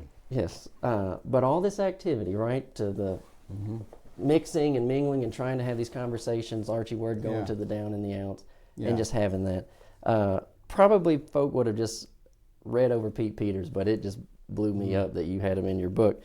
And then here's another one. In your books, you talk about so much American history as you grew up in that time frame, and I think that will be interesting to people. This is still on Pete. Do you remember, did you see it on the news or read it about in the paper? Like, this was a big thing. The Denver radio host named Alan Berg, he said, the way that Alan Berg said it was, I hosted and roasted Pete Peters. And then within a short time after that, the group called The Order. I do remember the shooting of Alan Berg, but I don't remember him about with Pete. Yeah. That just shows the depths to which Satan can deceive people. Right. If you didn't know that, if he was involved in some way with that, that's he would have said no, but of course, writers and different figures would have put all that in there. So, all that is, I don't know how those tensions affected you, but you are preaching, and you were in Hamburg, Iowa. So here's another note. I have this. This is from your high school. Ink has always been in your veins. Look at that. So that's you working on the high school paper. I believe they called it the Messenger. Yeah. And before that, I wrote when I was in Goldfield, Iowa. I wrote for the Eagle Grove Eagle, but since I was an athlete, I had to use an anonymous byline. I can't be writing about what I did. I would mention myself, but it had to be a byline. But yeah, I loved. Well, you certainly got good press then. Yeah. Wow, I had a flat top back then. So earlier, when we did talk about and you helped me with the lingo. Okay. When we talked earlier about the division of the instrument, and so one thing, while you do have these papers and lessons that you've done about, you did one called "How We See Thee," what the Christian church, independent Christian churches How we see thee. think about the churches of Christ. So, as you said, where you had your childhood and where your dad was preaching, that was the sign said the Church of Christ. Yeah. If I'm not mistaken, you didn't actually preach for a Christian church until like 1988. Fairview Christian Church? That's right. That was the first one, is that right? Yeah, and one of the elders told me, now when you go down there, first thing you do is change the name of the church. And I said, now, is the church the people? Yeah.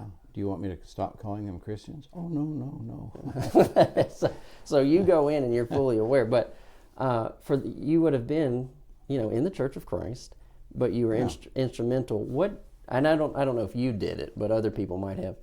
What did instrumental Church of Christ folk, what did they call the non-instrumental people? Antis. Yeah, they called them antis. They called them. I've never known how to pronounce it. Well, I'm in your boat.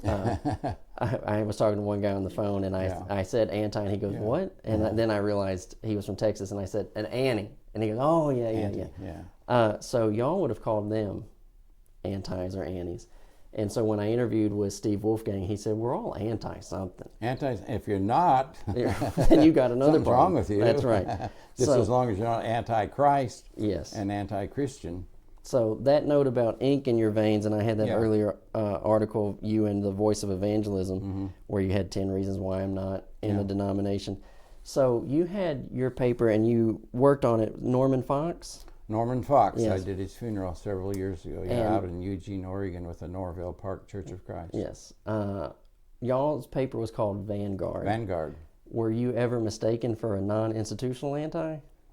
No, was there a paper called Vanguard? Okay. What year Fanning was- Yater Tant? I know, I didn't know him, but I knew of Right. Fanning And Yater Tant. he would write... I can't read the that's, years on that. Vanguard, I think that's a 70-something. Okay, We'll find out And later. here I thought it was original with us. Well, but that happens, and so, but that's a note of, I only say that to say the idea of all of us are just out here Yeah. and trying to understand each other, trying to have some line of communication. Yeah. And I didn't know, I wasn't able to find any copies of your paper, Vanguard. Oh, well, I should have sent you some because I got a complete set. Okay, well, I knew I that. got a complete, everything you see from here to here. Okay. But that's just with one body in the Knowles letter. The only reason that I say that, the bringing up of did you get confused, is because we will have these similarities and the non-institutional, anti-institutional. So when I read Archie Word, Taking a Stand, and a little bit of your autobiography, Archie Word himself, he was a bit non-institutional. Like when he got into it with, is it Bob Elmore? Oh, R.E. Elmore, Yeah, the editor of the Restoration Herald. Yeah, and- they had a little spat. Archie would call him the kingpin, and he said, I don't have... Well, he smoked cigars for one thing. Yeah. So that got him on him. But he would talk about, Archie would, and I know it's not just Archie, but UCMS. United Christian Missionary Society. Yeah, and so Archie would call it UCMS. UCMS, yeah, he had a little play on words. And then he would make the C a cent sign and the S a dollar sign. Well, they were controlling the purse strings of a lot of missionaries, and we believe that. And today we do, each church supports the mission they want to. Right. Independent. And so I think, if y'all didn't, Fanning Yater Tant, he had articles in Archie Word's paper, The Church Speaks. So there was a little bit of some type of communication. Archie printed W. Carl Ketcherside and a lot of a cappella writers. Yeah. Yeah, I wish if I'd have known, I could have given you a list of the names. Right. Guys Well, that he some of it published that then- wouldn't publish him, but he would publish them. Right. So we were more open than probably a lot of them were. But I did want to have that note of, like I said, the commonalities. And I also wanted this in here just to inform folk of history and personalities. Leslie Wolf. Leslie Wolf was working in the Philippines. In the Philippines. And so obviously he's going to need support. Yeah. And here's the Editor's Observatory, and that's James DeForest Murch. He was, Murch is, you'll see his picture up there. He's one of my heroes. And he was informing people that Leslie Wolf was sounding an alarm in the Philippines. Yes, he was. Open membership. Open membership. And what James DeForest Murch was saying is, well, we're not going to leave him out there high and dry. That's right. So we're going to have to help him. Here's another one of Leslie Wolf. But my note about that is, when Archie wrote about it in The Church Speaks, he said, don't send it to some missionary society. He said, send it direct support. Direct support. Yes. Yeah. So that conversation, y'all were having that conversation, and I don't know if, non-institutional folk knew that y'all were.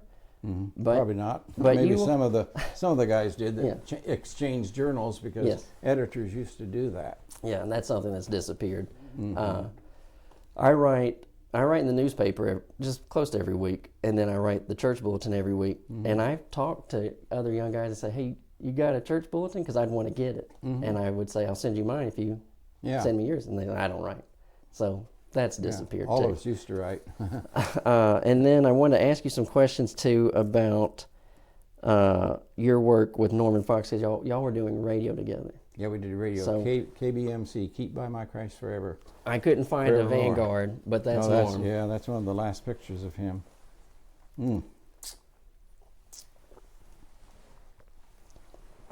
guys were writing your paper, solid team, and y'all were doing your radio together. And can you tell about, Norm had a live show, is that right? He did it live because he was quick on his feet. I taped mine because I'm not quick on my feet. I have to think about it and have to write it out, and then I do it. Right. But he could handle anybody's calls. And it was live call in. Live call in. And was it Saturday night? Saturday night. I did the Sunday morning sermon. He did the Saturday night show live for an hour, taking. And you know, Eugene, Oregon is a bastion of liberalism. I'm not talking about religious liberalism. Right. And he was just, I just listened to him with amazement. Yeah. And he would just, because it's live call in, he would just be getting off the wall. Oh, and he'd take them right to the Word of God, you know, or whatever they needed to hear. Yeah. So for years, my dad has hosted live call in, and we'd get the wildest phone calls. I know.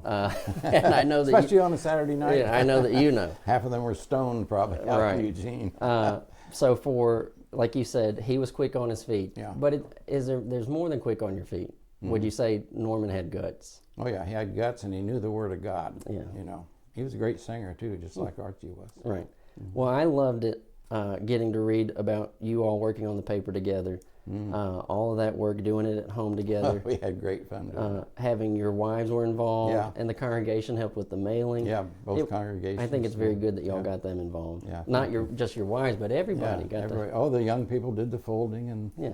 you know, helping get it mailed out and all Yeah. that. I would love to see that. Like I call that culture that we're just all immersed in, and I really hope that makes a comeback. To where, you know, you were saying the selfie generation. What you're doing to get the word out, you're broadcasting the word. You know, you're sending the word out. So yeah. So you were writing Vanguard, and you said we considered ourselves as two people who were willing to take on the pressing issues. I think you said maybe one of the more controversial ones was where you asked, "Is Billy Graham going to heaven?" Billy Graham going to heaven. Right. And so those things need to be talked about. Sure. And you guys were doing it. But you have all this work, and I also want to say this too, because I don't know that I have it in my notes. In your book, Victor, you have all your writing, and you hosted a television broadcast because you just you said earlier as we got started, I have a radio voice, but then when you hosted TV, you actually resemble somebody else. Are you Dr. Wren? Are you Dr. Wren? Yeah, John Wren. This was he was a preacher of the First Baptist Church, and he had to do a wedding, and his wife came down with appendicitis, and he had to rush her to the hospital. So on short notice, I stepped in and filled in for him, and half the congregation didn't know it wasn't Dr. John Wren. So there are lookalikes. Yeah, there are. But you had all that writing. Now, did you move away and you kept writing your sitting back column? Oh, Hamburg, yeah. I wrote the Sitting Back column, which is a column on the human condition, which has some humor in it and family stuff and religious stuff and kind of a mix, you know, for the Hamburg Reporter. And we were only in Hamburg when I came back there and did a 2-year ministry. And for 18 years, they kept wanting the column going. So, Yeah. and I wrote a little book called Please Pass the Pig, and I was working on Shrieking Weenies. And I didn't do that one, but I still have all the material if I want to put it together. Well, I wanted to say this, like when I said earlier, Churches of Christ, School of Evangelists, the voice of evangelism. And, you know, as I said, Church of Christ too, De Groot, you know, you guys, it wasn't a sect. You're just brethren, and you work together. But I was going to say, you are true Ottumwa, because when you did leave, how do you say that one congregation, Oskaloosa. There you go. You said there you were the congregation together, y'all were averaging about 30 converts a year. 33. Yes. And so was that where you came in on a Sunday and you said, this is the smallest assembly we will ever have? I did. First Sunday there was 35 people there. And I said, we will never have a assembly this small again, and we never did. Yeah. I think our peak was 233. And you credited that to just setting goals. Setting goals. Yeah. Oh, we did a lot of goal setting. Yeah. Yeah. My dad had a friend who, he was a businessman, Christian, but he was super evangelistic. Yeah. And he said, we set a goal one year, we were going to convert 50 people. And he said, and we did it. And then the next year he said, we set a new goal, and we did it. I got into goal setting through Paul J. Meyer's Success Motivation Institute. I have some degrees on the wall. I don't have that one up there, but that's what got me going on this. And I just said, if they can do this in the business world, why can't we do this in the church world, in the local church? Why can't we set goals and have deadlines and hopes and everything? And it worked. I can't remember, you said you also changed it around to committees where people had, like, this is your job. And we expect you to do your job. That's great stuff. I hope that people will read your book and take some notes of that and start implementing it, because we need evangelism. Vanguard, television, radio. This is a big one I think that you did. I think you did everybody a favor when you wrote this book. Yeah, the One Cup Faith. Yes. Well, I wrote this because, my wife, this was in Florida College Library. My dad and I drove and look at that picture. Yeah, we drove to Temple Terrace to get that book. You did? Yeah. Which is just called me, I could have sent you one. Anyhow, copyright 1976. This is the first full-fledged book I wrote. And by the way, Edward Fudge wrote the foreword to it. And I was just so pleased that he was so kind enough to do that for me. But that was my first full-fledged book. The reason why I say you did everybody a favor is because I think that, you were responding how you did not agree with the position. Yeah. I would write it in a better tone today than I did. I was young. Well, even still... I would still say what I did, but I'd maybe be a little nicer. When you did it, though, my thought was, number one, did you know that you got this? You had a book review in the Gospel Guardian? Oh, yeah, I remember reading that one. They raked you over, didn't they? Oh, yeah, they did, yeah. And book reviews, when I read that, I thought, book reviews are an odd thing, because it's like, who asked you? Yeah. But I did wonder, though, Victor, when they said, it's an insignificant movement that doesn't deserve attention. That's not nice of them to say that. I wonder, though, would they have said the same thing to Benny Lee Fudge? Well, yeah, and Benny Lee was a great, he wrote that little book on the One Cup Doctrine. That's what got me interested in it. I mean, he felt like that's why I asked Edward to write the foreword, and he was glad to do it. Yeah, and I given the time frame, is that 76? Your book. 1976. Yeah, I think that Edward Fudge would have been. I remember reading that. He would have been. That's nice they said something about it. Well, every knock is a plug. There you go. So, no, but the thing that you did, anyone who will read that now, and it's hard to find, but I hope that they will. When I read it, and it's kind of because I'm looking at all this history right now, you had those notes in there, and anybody, while you don't agree with it, and you said I'd write the same thing, I might write a little bit different. Yeah. But you have to get in that book, and everyone has to then look and say, J.W. McGarvey had been a one-cupper, and David Lipscomb had been a one-cupper. And so what you write them off too? That's right. And so that's something else earlier when we talked about the division in 1906. People don't know you have it up there, Leroy Garrett's autobiography. N.B. Hardman's wife played piano in the Christian church. I didn't know that. Well, a lot of people won't. Homer Haley, he was baptized in a Christian church in Wilcox, Arizona. Yeah. We're going to write him off. I love his commentary on Revelation. Yeah, and he's got a lot of written commentaries that people like. But then you had another note, and we'll have a moment here. I'll ask you, do you need a break? No, I'm fine. Okay. Thank you. We're beyond halfway. Okay. I flew down here and they said we're beginning our descent. That was the longest descent I ever had. But I was on a plane once, and it was a new lady, and she said, "Ladies and gentlemen, we are going down." And the passengers freaked out. The captain came on. This is her first. Give her some slack. Oh no. Well, my thing is, number one, on that book, One Cup, I appreciate you, Victor, for introducing a collection of thought to people who otherwise wouldn't have known. Maybe. So you do that. You give us historical markers, J.W. McGarvey, David Lipscomb. But then you had a section in here where you said Inconsistency, Inc. Oh, yeah. That was the best chapter in the whole book, I think. Do you think that? Wow. People have told me that. Okay. Well, I read it cover to cover, and I thought it was good stuff. But you had this note here, and you said instruments in the home. So you were showing other inconsistencies.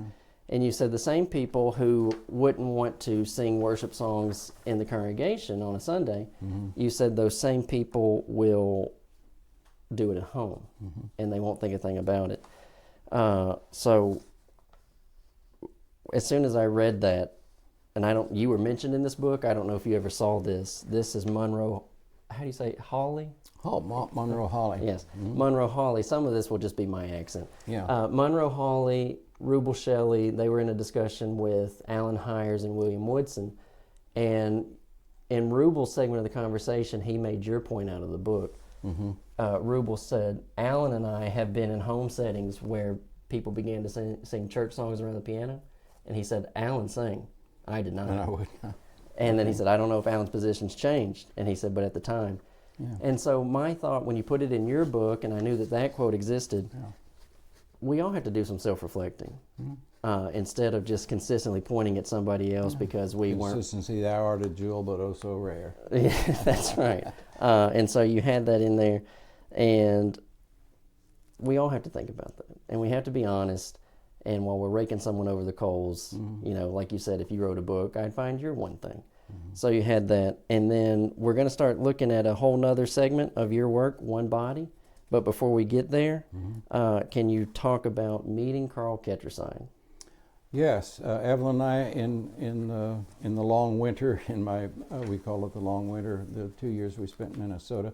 Minnesota Bible College also had a conference on evangelism. They invited Brother Kettersine to speak, and their college wasn't large enough to have it. So I think Lutherans are rampant in Minnesota, so they rented a large Lutheran congregation where we could have where he could speak.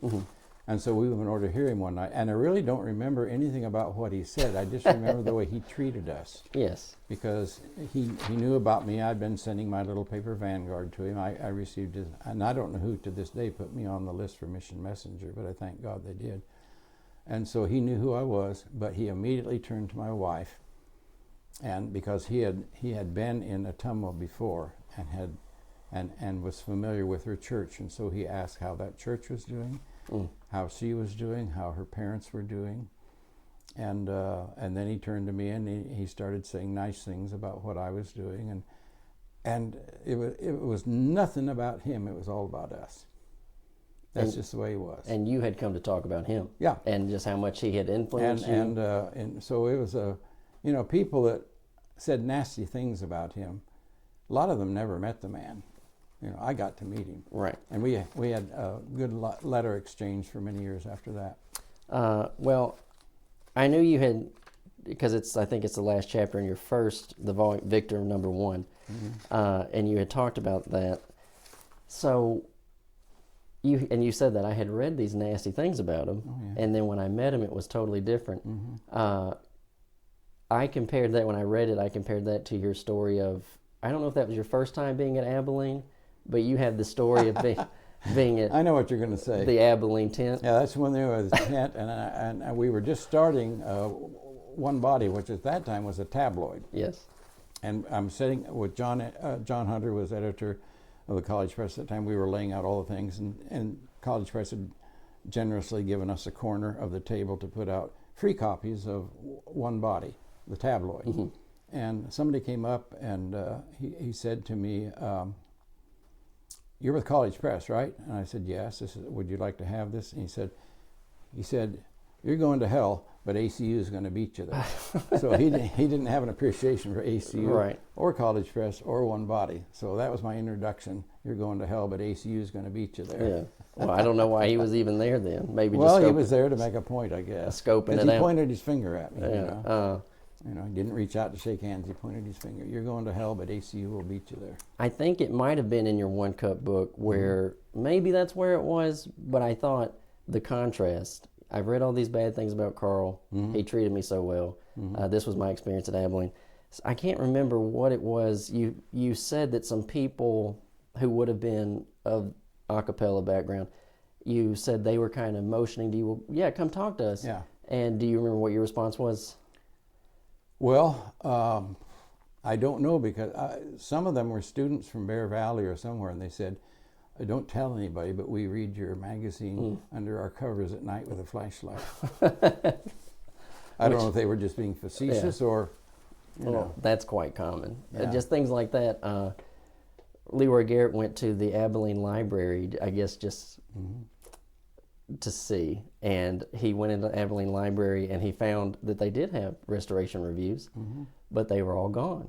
And he asked the librarian, and she goes, yeah. She said, these students keep stealing them. She said, they're reading them and they won't bring them back. And she said, because they don't want anybody to know they're checking them out. I see. So they resorted to theft. And Leroy said, you ought to put up a sign that says, thou shalt not steal. Yeah. Well, some folk were motioning over to you, and your response was, are y'all going to treat me like you treat Rubel Shelley? Oh, yes, that. I do remember that. Yeah. Or let's say, come join us, and I say, which one of us are you talking about? Because there was a little tract out there that listed 26 different churches of Christ because of divisions over this or that. Yeah. And I did say, are you going to treat me better than you do Rubel Shelley? Because they treated him really bad. Yeah, well, he and I talked about the 1984 Open Forum, his book, and I'd like to ask you some questions about it too, but now this is, so 1984 is happening, and you and Don DeWelt start doing One Body together. And I did, I will say, Victor, two things. You have been the hardest interview to research. And one of it is because I had to learn so many new personalities and background. But number two, you have documented your own self better than other people have. And so when I go and I visit with them and I record with them, I'll ask. So for instance, I asked Rubel Shelley, I said, do you have any old wineskins? And he said, no. I couldn't believe that. But I'm sure that he does. I'm not accusing him. But do you have any of these? Oh, yes, we have all of them. Okay. I'll show them to you later. Yeah. So I got these just by chance. See, we can't bound volume these because of the size. Yeah, there we go. And so patterned after, was it? Patterned USA Today. Yeah. Don DeWelt took a copy of USA Today and shamelessly just made it into One Body. This is y'all getting ready for the Pepperdine. Yeah. The only one I missed of all of them. So they all have photos in them, and I just got these. Someone was selling just a box of stuff, and these happen to be in there. Yeah. And there's Marvin Phillips. Oh, good old Marvin. And but I do want to talk about that. I have a question though, because of your description, as we said earlier, the melancholy. Was it hard to work with Don DeWelt because he appears to be so positive? Never, never. You know. We traveled together a lot, and I would drive, and after a while, you know, he'd talk and tell us all kinds of stories and everything, and then he'd pull down his hat and and said, I'm going to sleep now. And then when we would get to the hotel, he would say, now don't get a room at least 2 doors down from me, because I wake up in the morning and I start singing at 4 o'clock, oh, how I love Jesus, you know, and I always pitied the people that had the room next to him. But he practiced what he preached on prayer. Yeah. So no, we never had any conflicts whatsoever. Well, that's good. Yeah. I know that you did say, I never criticized Don except for this one thing. And you guys, for One Body, you had a $1 million pledge. And Don got so excited. And he said, this brother has given us $1 million, and for the next 40 years, however, I've had to fight that thing. We don't have $1 million. It never came through. Never came through. Well, it did come through later, but not like, you know, anyhow. So yeah. He was just excited about it, and he wanted to share the news. Yeah. And I didn't criticize him about the time. Later, when I took over the magazine, I thought, oh boy, whatever. Yeah. What's done is done. And then this one, my own curiosity and College Press. Do you know who it was who they called College Press and they said, I will pay for as many Leroy Garrett Stone Campbell movements that you can give away? And they had that agreement of you have to read it in a year. Do you know who that was? Yes. I can't remember his name right now. He was a doctor. Yeah, doctor. I'm so ashamed that I can't remember his name, because he really helped us a lot. Yeah, well, that's one of those books where I say, and I'm sure Leroy would have got it printed elsewhere, but it was College Press that printed Leroy. It was Dr. Phil. Not the Dr. Phil on TV. Dr. Phil, and he was in Bakersfield, California. I do know that. Yeah. I know one preacher who did that, who mailed in, and he got the book, and I'm sure he read it. Oh, I'm sure there was a lot more than just one. Oh, no. Yeah. I'm saying he actually read it. Oh, okay, I would hope that other people would Yeah. honor their agreement. So y'all are doing one body, 1984, and about the same time you have the idea for the restoration forms. I didn't have the idea. Don DeWelt and his son Chris and Ken Idleman did, and on the other side of the keyboard it was Dennis Roundnell and Alan, and again I'm drawing a blank on his name. So Alan Cloyd. Alan Cloyd, yes, thank you. Is the third one, is that Calvin Warpula? Calvin came into it later, but Okay. that's where I first met Calvin, who is a columnist for One Body, and I often say, Calvin, you're the only Calvinist I fully embrace. And he gets a kick out of that. Well, it's interesting because as I look at all this, Yeah. your points of contact are the same as Steve Wolfgang. When Steve Wolfgang was putting on the 1988 Nashville meeting and the 1990 Dallas meeting, his original point of contact for 88 was Calvin Warpula, and then some people said, we don't want to work with Calvin. So he dropped out. Oh, no, Alan Cloyd. They said, we don't want to work with Alan Cloyd, and then he dropped out and Calvin Warpula came in. Yeah. So you have a note, and it's about the getting together and the talking, and you said, a lot of our disagreements are centered around misconceptions Misconceptions. and misunderstandings. Misunderstanding. Yeah. And then you had another one on there where you said, we are kith and we are kin. That was out of Pepperdine. Yeah. We are kith, not kin, so why don't we kith and make up? Right. So and I have it here, because when you said about, I want to talk about the misconception of the restoration forms. Mm-hmm. When you said about the things that you had read about, where did I put it? Carl Ketcherside. Carl didn't come. He Oh. was invited, but he didn't come because he didn't want to be a red flag. Mm. And he agreed with everything we were doing, but he said my presence there would just torpedo this thing, you know. Well, I think that's, and I That think was very generous of him. well, Very, here they are. As you were doing it, and I'm saying I've read these, so I understand Yeah. what the other side was saying, and this is why I say the misconception. Contending for the faith, unity movement, and there's your note, Victor Knowles. yeah. Between 84 to 1986, how much do you think they talked about you? I have no idea. Between you and Joplin and the Restoration Forum, you were written 219 times. Good thing I didn't read it. And that's Wow. contending for the faith. So I understand what they were saying. I know what they were saying. And then the next sheet is Alan Hires and the Firm Foundation, and he wrote about one body, and there's your write-up. So what I think the misconception was when you all were But his presence in the paper is meager. I do remember that Yeah. line. I'm the meager man. Yeah, you're the editor of the The paper. million man, meager man who never got the $1 million. Well, here's where I think the misconception came in. I don't think that y'all were trying to persuade non-instrumentalists to start using the instrument. Of course not. That was never. And the misunderstanding is, I don't know if you said this, but it is a note in Archie Word Book. Y'all called them antis.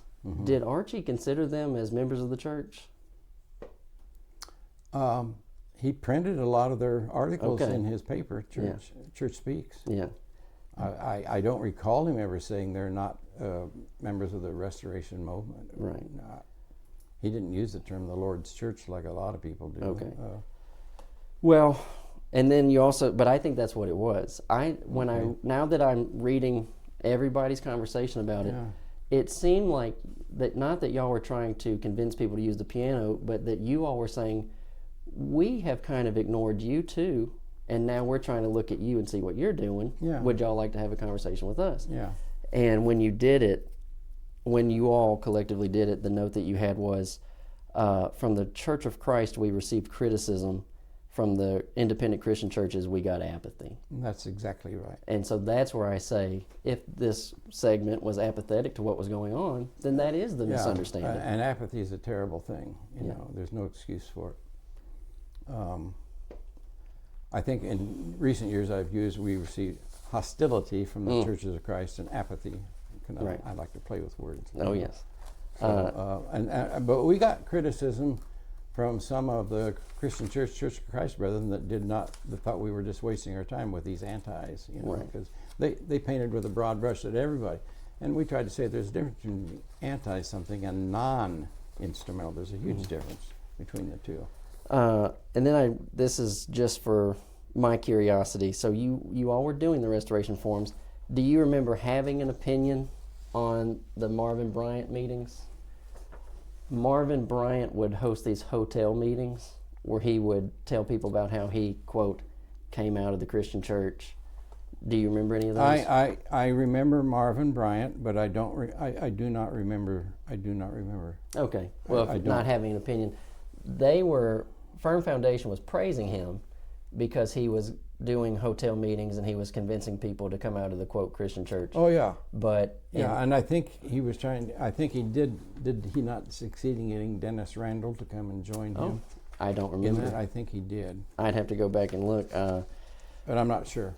I don't want to say that. Well, about Dennis the note if it's down not here true. is Leroy Garrett criticized Marvin Bryant in 1973. He wrote an article called "Enough Is Enough." Yeah. And I'm pretty sure he actually said that he confronted Yeah. Marvin. See, I was still out in Oregon then, so Okay. I don't remember that. I do remember the name Marvin Bryant, and that he was trying to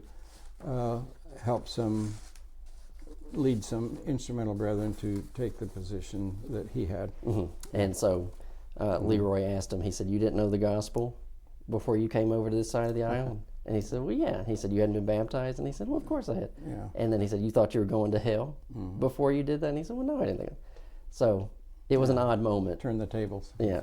So now this is a part of the restoration forum I want to ask, because it is in your book.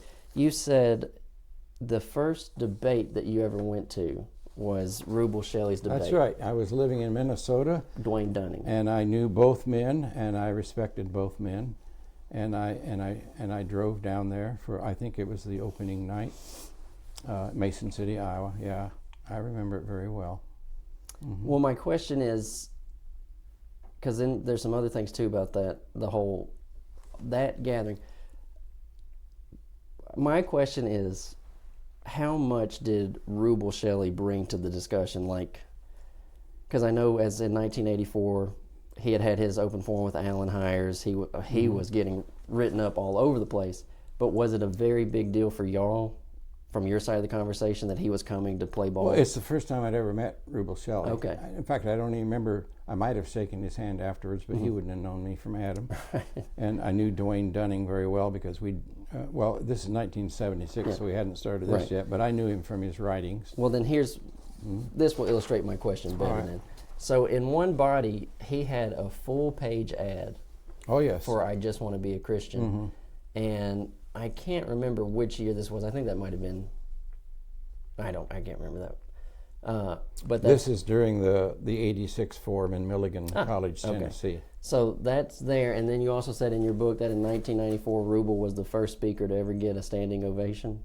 He got a standing ovation at 1994. Right. I have a book that tells all of them, but I can't pull it up right now where it is. Well, does that question make sense? Was it a big deal that Rubel was coming to the restoration talks? Yes, it was, because he'd been a hero in the debates like with Dunning, and here he is attending. And in fact, Rubel Shelley spoke at 10 of the 25 restoration forums. The only one that spoke 10 was Douglas Foster from ACU.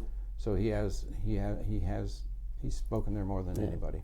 Well, then there's Spoke another. there more than I did. Oh, okay. I didn't know that. I was there, but Right. I mean, he was a speaker. I get it. And he always was received well. Well, you also, I don't know if I found this out. I did not. I found this out from Marvin Phillips. And when I read that from this next part from Marvin Phillips, it bothered me. So I have heard very limited restoration forum cassettes. And one of them, it was Marvin Phillips was the middleman. I can't remember who was over here, but Don DeWelt was the person who was arguing for the side of the piano. And whoever it was that was over here that, was non-instrumental, they said, "Well, can't you just give it up?" And then Marvin Phillips says, "Don, can't you just give it up?" And Don comes to the microphone and he says, "It's not enough that we give it up." And then I don't know if he always talked this way or if he was just for effect. He said, "It's not enough that we just give it up." He said, "They're going to want us to repent." And I can just hear you. That's a good imitation. but I thought that's tough stuff. You know, Yeah. they're working the room, all three of them. So y'all were getting down to business. Oh, we got down to business in the early years. It was always on the table. Yes. The first 10 years or so, and after a while, it wasn't on the table so much. Right. But the thing that I read from Marvin Phillips was that Don DeWelt and Rubel Shelley actually debated the issue at a restoration forum. In a nice way. Yes. But in a direct way. Yeah, in a direct way, like I would say. Yeah. They're getting down to business. Yeah. But when I read that, and I didn't know that before, then I thought, it's not enough that Rubel debated Don DeWelt. What they would want is they want him to then tell him you're going to hell. Yeah. And it's just, some people you're never going to please them. That's right. And so that got noted in there. And there was another one too, just because as I'm looking backwards, I have to document some of this. So part of the discussion in that this one, that's the Freed Hardeman Preacher Forum. But you also went to see Given Blakely debate Alan Hires. I did, over at Neosho. Yeah, and how was that? Well, it was, I think that was the second debate I ever attended and the last one I ever attended. Oh, okay. So anyhow, yeah, I attended that, and I got to meet a lot of people there. That's why I went there. I shook hands with a lot of people, Wayne Jackson and other fellows, Garland Elkins. and they all treated me real nice, Right.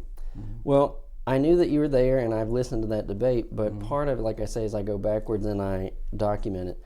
In 1985, at this preachers' forum in Freed Hardeman, one of the things that they were upset with Rubel about was that he was suggesting that we call Christian church people brethren.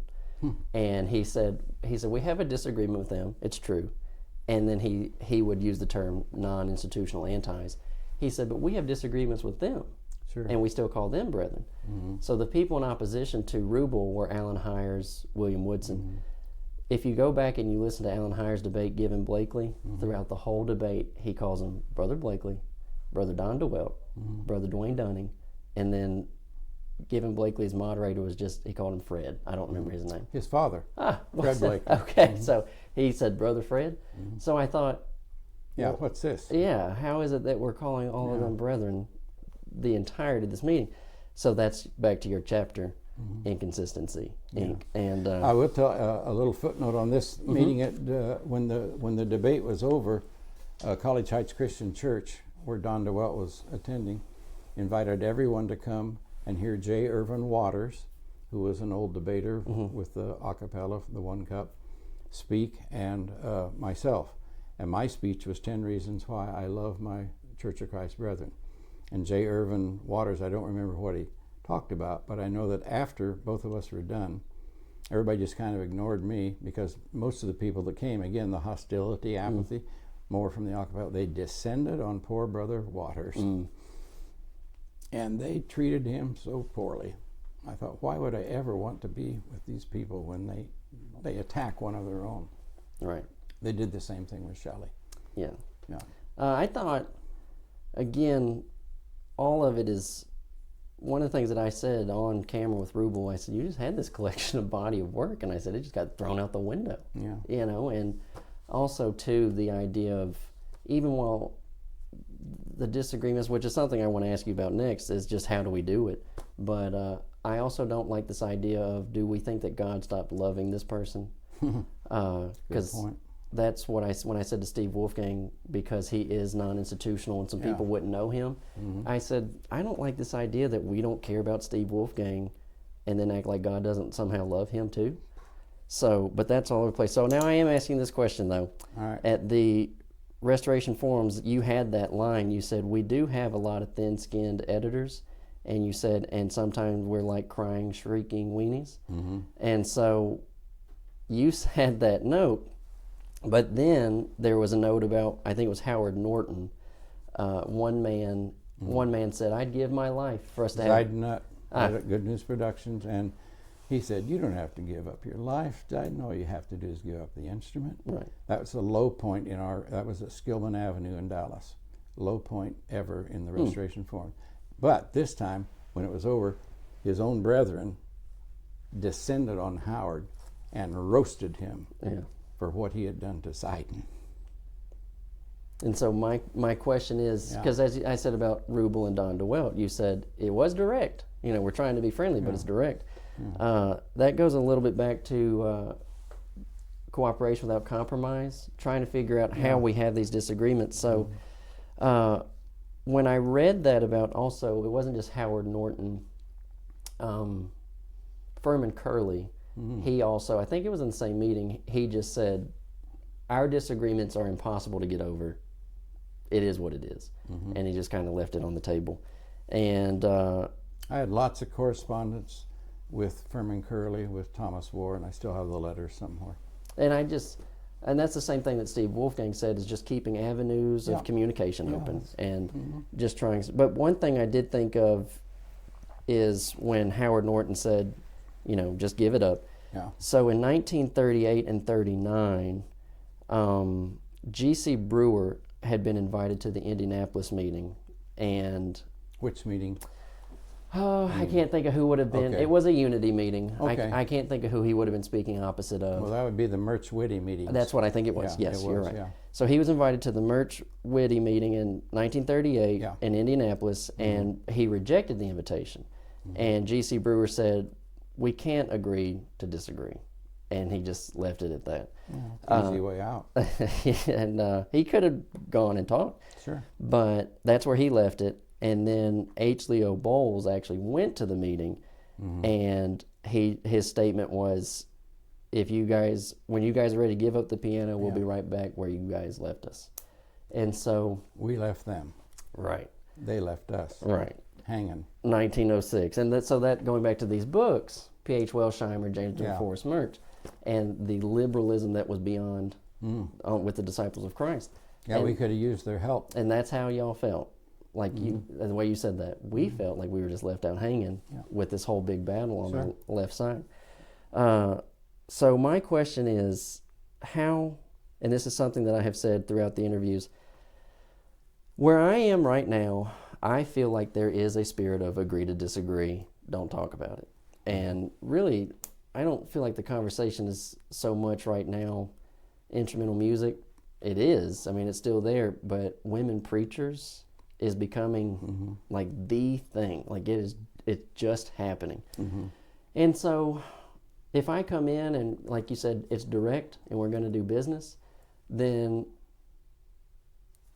I'm direct and I'm doing business, but it doesn't mean that I don't love people or that I want to be ugly.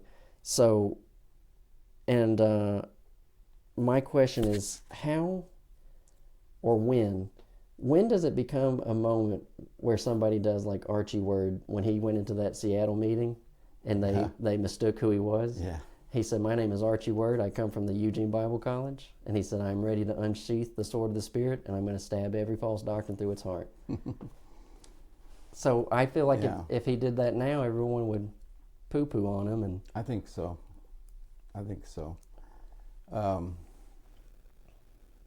You could say things like that back then, that if you said them today, everybody's so sensitive, super sensitive, and we'd just write him off right away. right.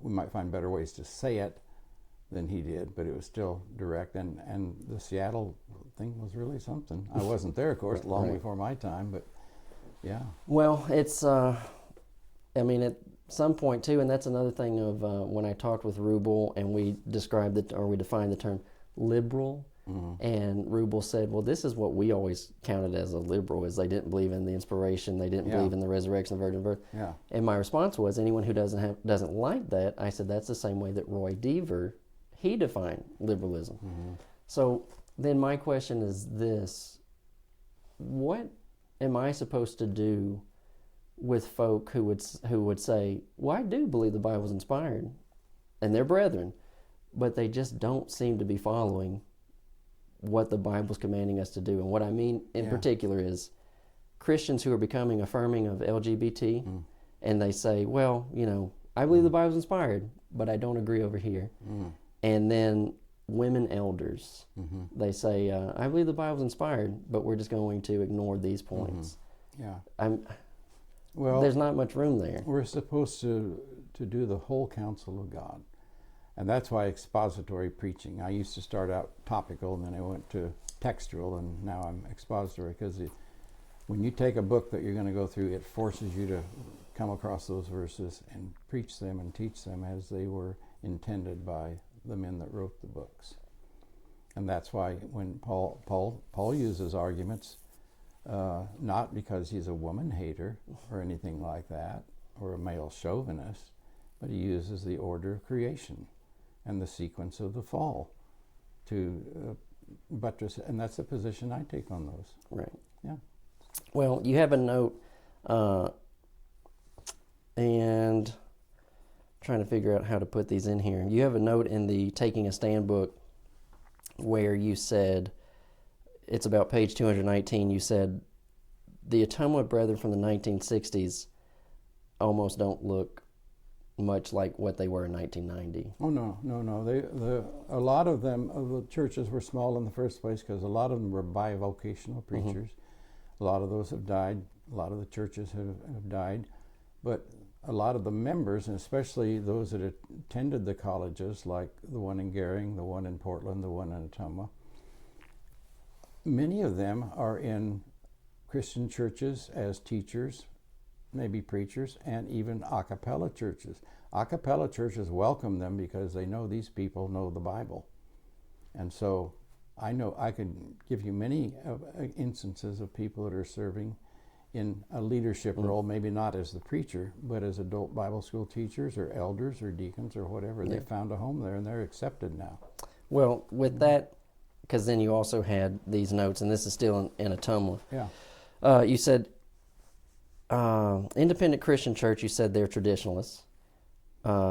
Disciples of Christ are rationalists, and churches of Christ are legalists. Mm-hmm. And then you also had another note, though, where you said some of the things had shifted, and you said independent Christian churches are now more exclusive than the Church of Christ, and that they reject Church of Christ people. Yeah. And so you had all of that swapping. Mm-hmm. So in there, I want to ask about where you view everybody now, however many years later. Well, I was on the, I don't know if it was called the open forum or where we were talking with Disciples of Christ, Christian churches, Churches of Christ, and Churches of Christ. And I dropped out of that after about 5 or 6 years because I could see that they were not going to give up on the LGBT thing and all these other things. And they'd just gotten progressively more and more leftward toward that. Right. So I do have association with, we had 5 meetings between one body and disciple renewal. Every movement has a renewal movement. They're now called Disciple Heritage Fellowship. They're growing. They have maybe 200, 300 congregations. It used to be with the disciples that have turned away from them and are trying to be, Christians only. Right. Do a little of some things different than we do, but on the basics, you know, the deity of Christ, the inspiration of Scripture, all that, we're one. So it depends on who you're talking about. Right. But I view everyone in the Churches of Christ as my brothers, whether they're mainstream or I think Leroy Garrett has 6 different groupings. I'll put it that way. And the same with the independent Christian churches, Churches of Christ. And so the only one I would talk to somebody, but I was part of that discussion group, and finally I could just see, I would rather work with those that I can work with.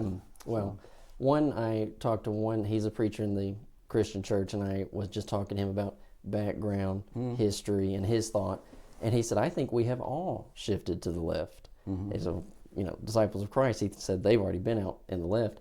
But he, as a preacher in the independent Christian churches, I think that's a good observation. Yeah. That but the leftward ditch is just as bad as the rightward ditch. And I remember in Restoration History class, Brother Hunt told us, when you start down the anti-road, just remember it's a long, long road.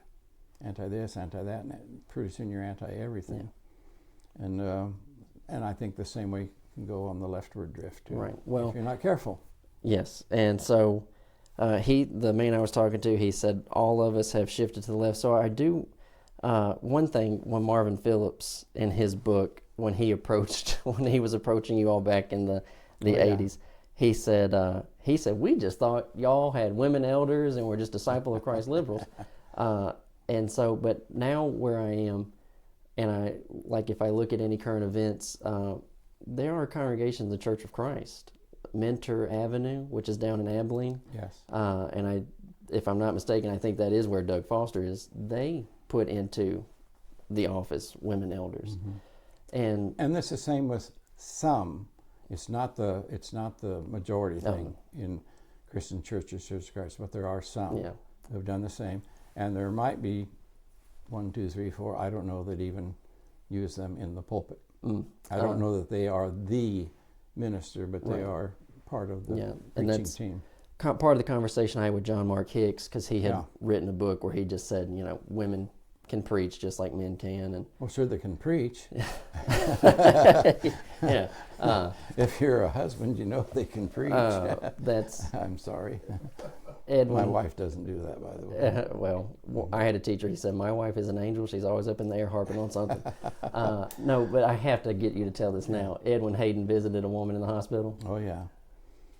Well, let's see. You can probably tell it better than I can, but I know where you're going with it, because he said that day, we don't believe in women preachers, and he said something to the effect that she was sure preaching to me that day. Yeah, so she must have. And then the other one was, and I am asking, because I will talk about this stuff in the open air, and I get criticized.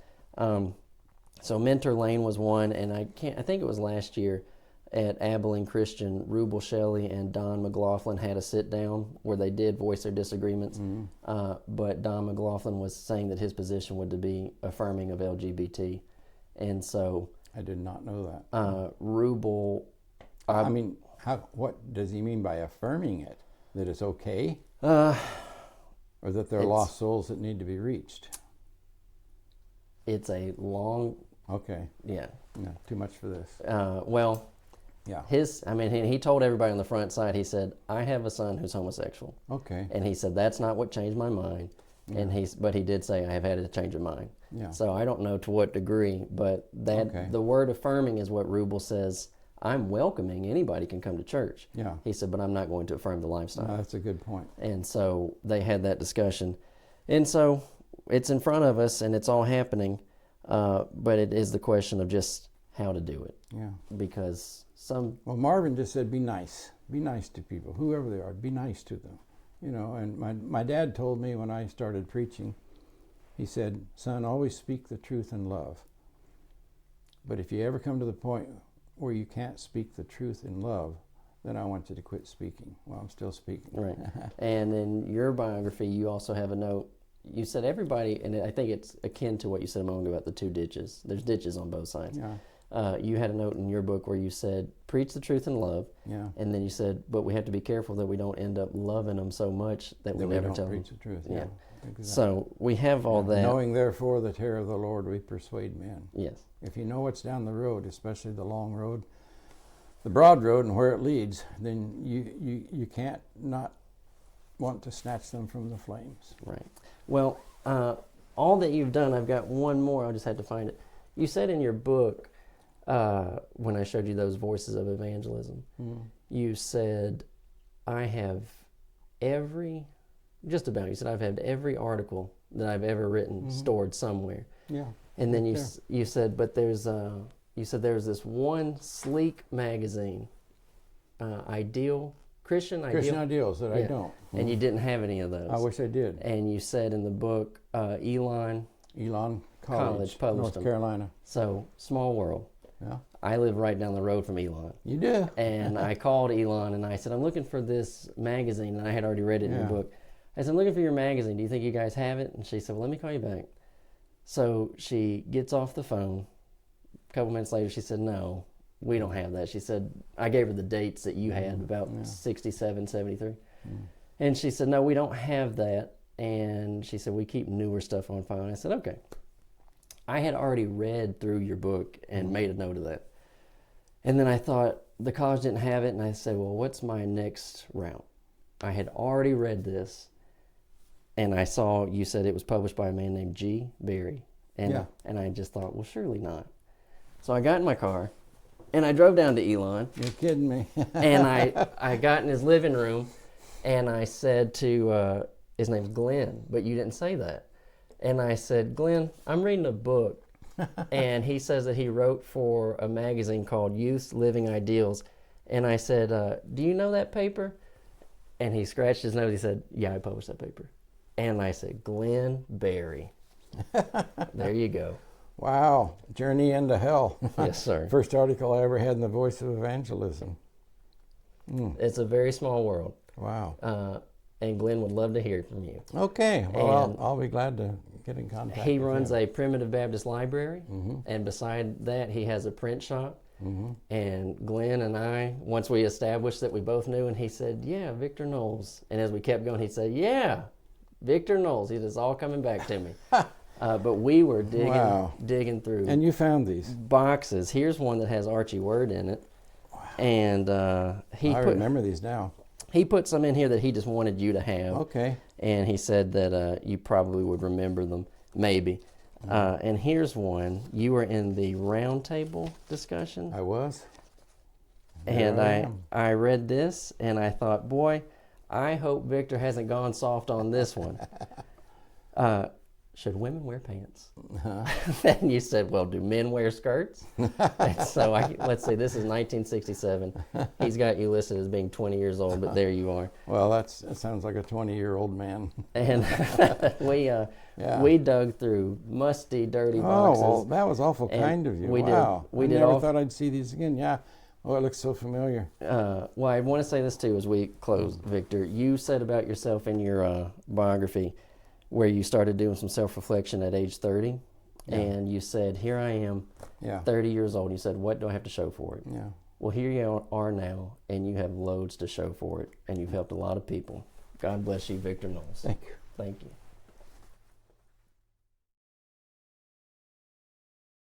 And her name was Evelyn Saylor. And we had our differences, but, you know, the Bible says love never fails. And when you're in love, you somehow can resolve your differences. And I think the reason we haven't resolved all our differences on the church scale is we haven't got to know each other enough to love each other that we can learn to lay down a few differences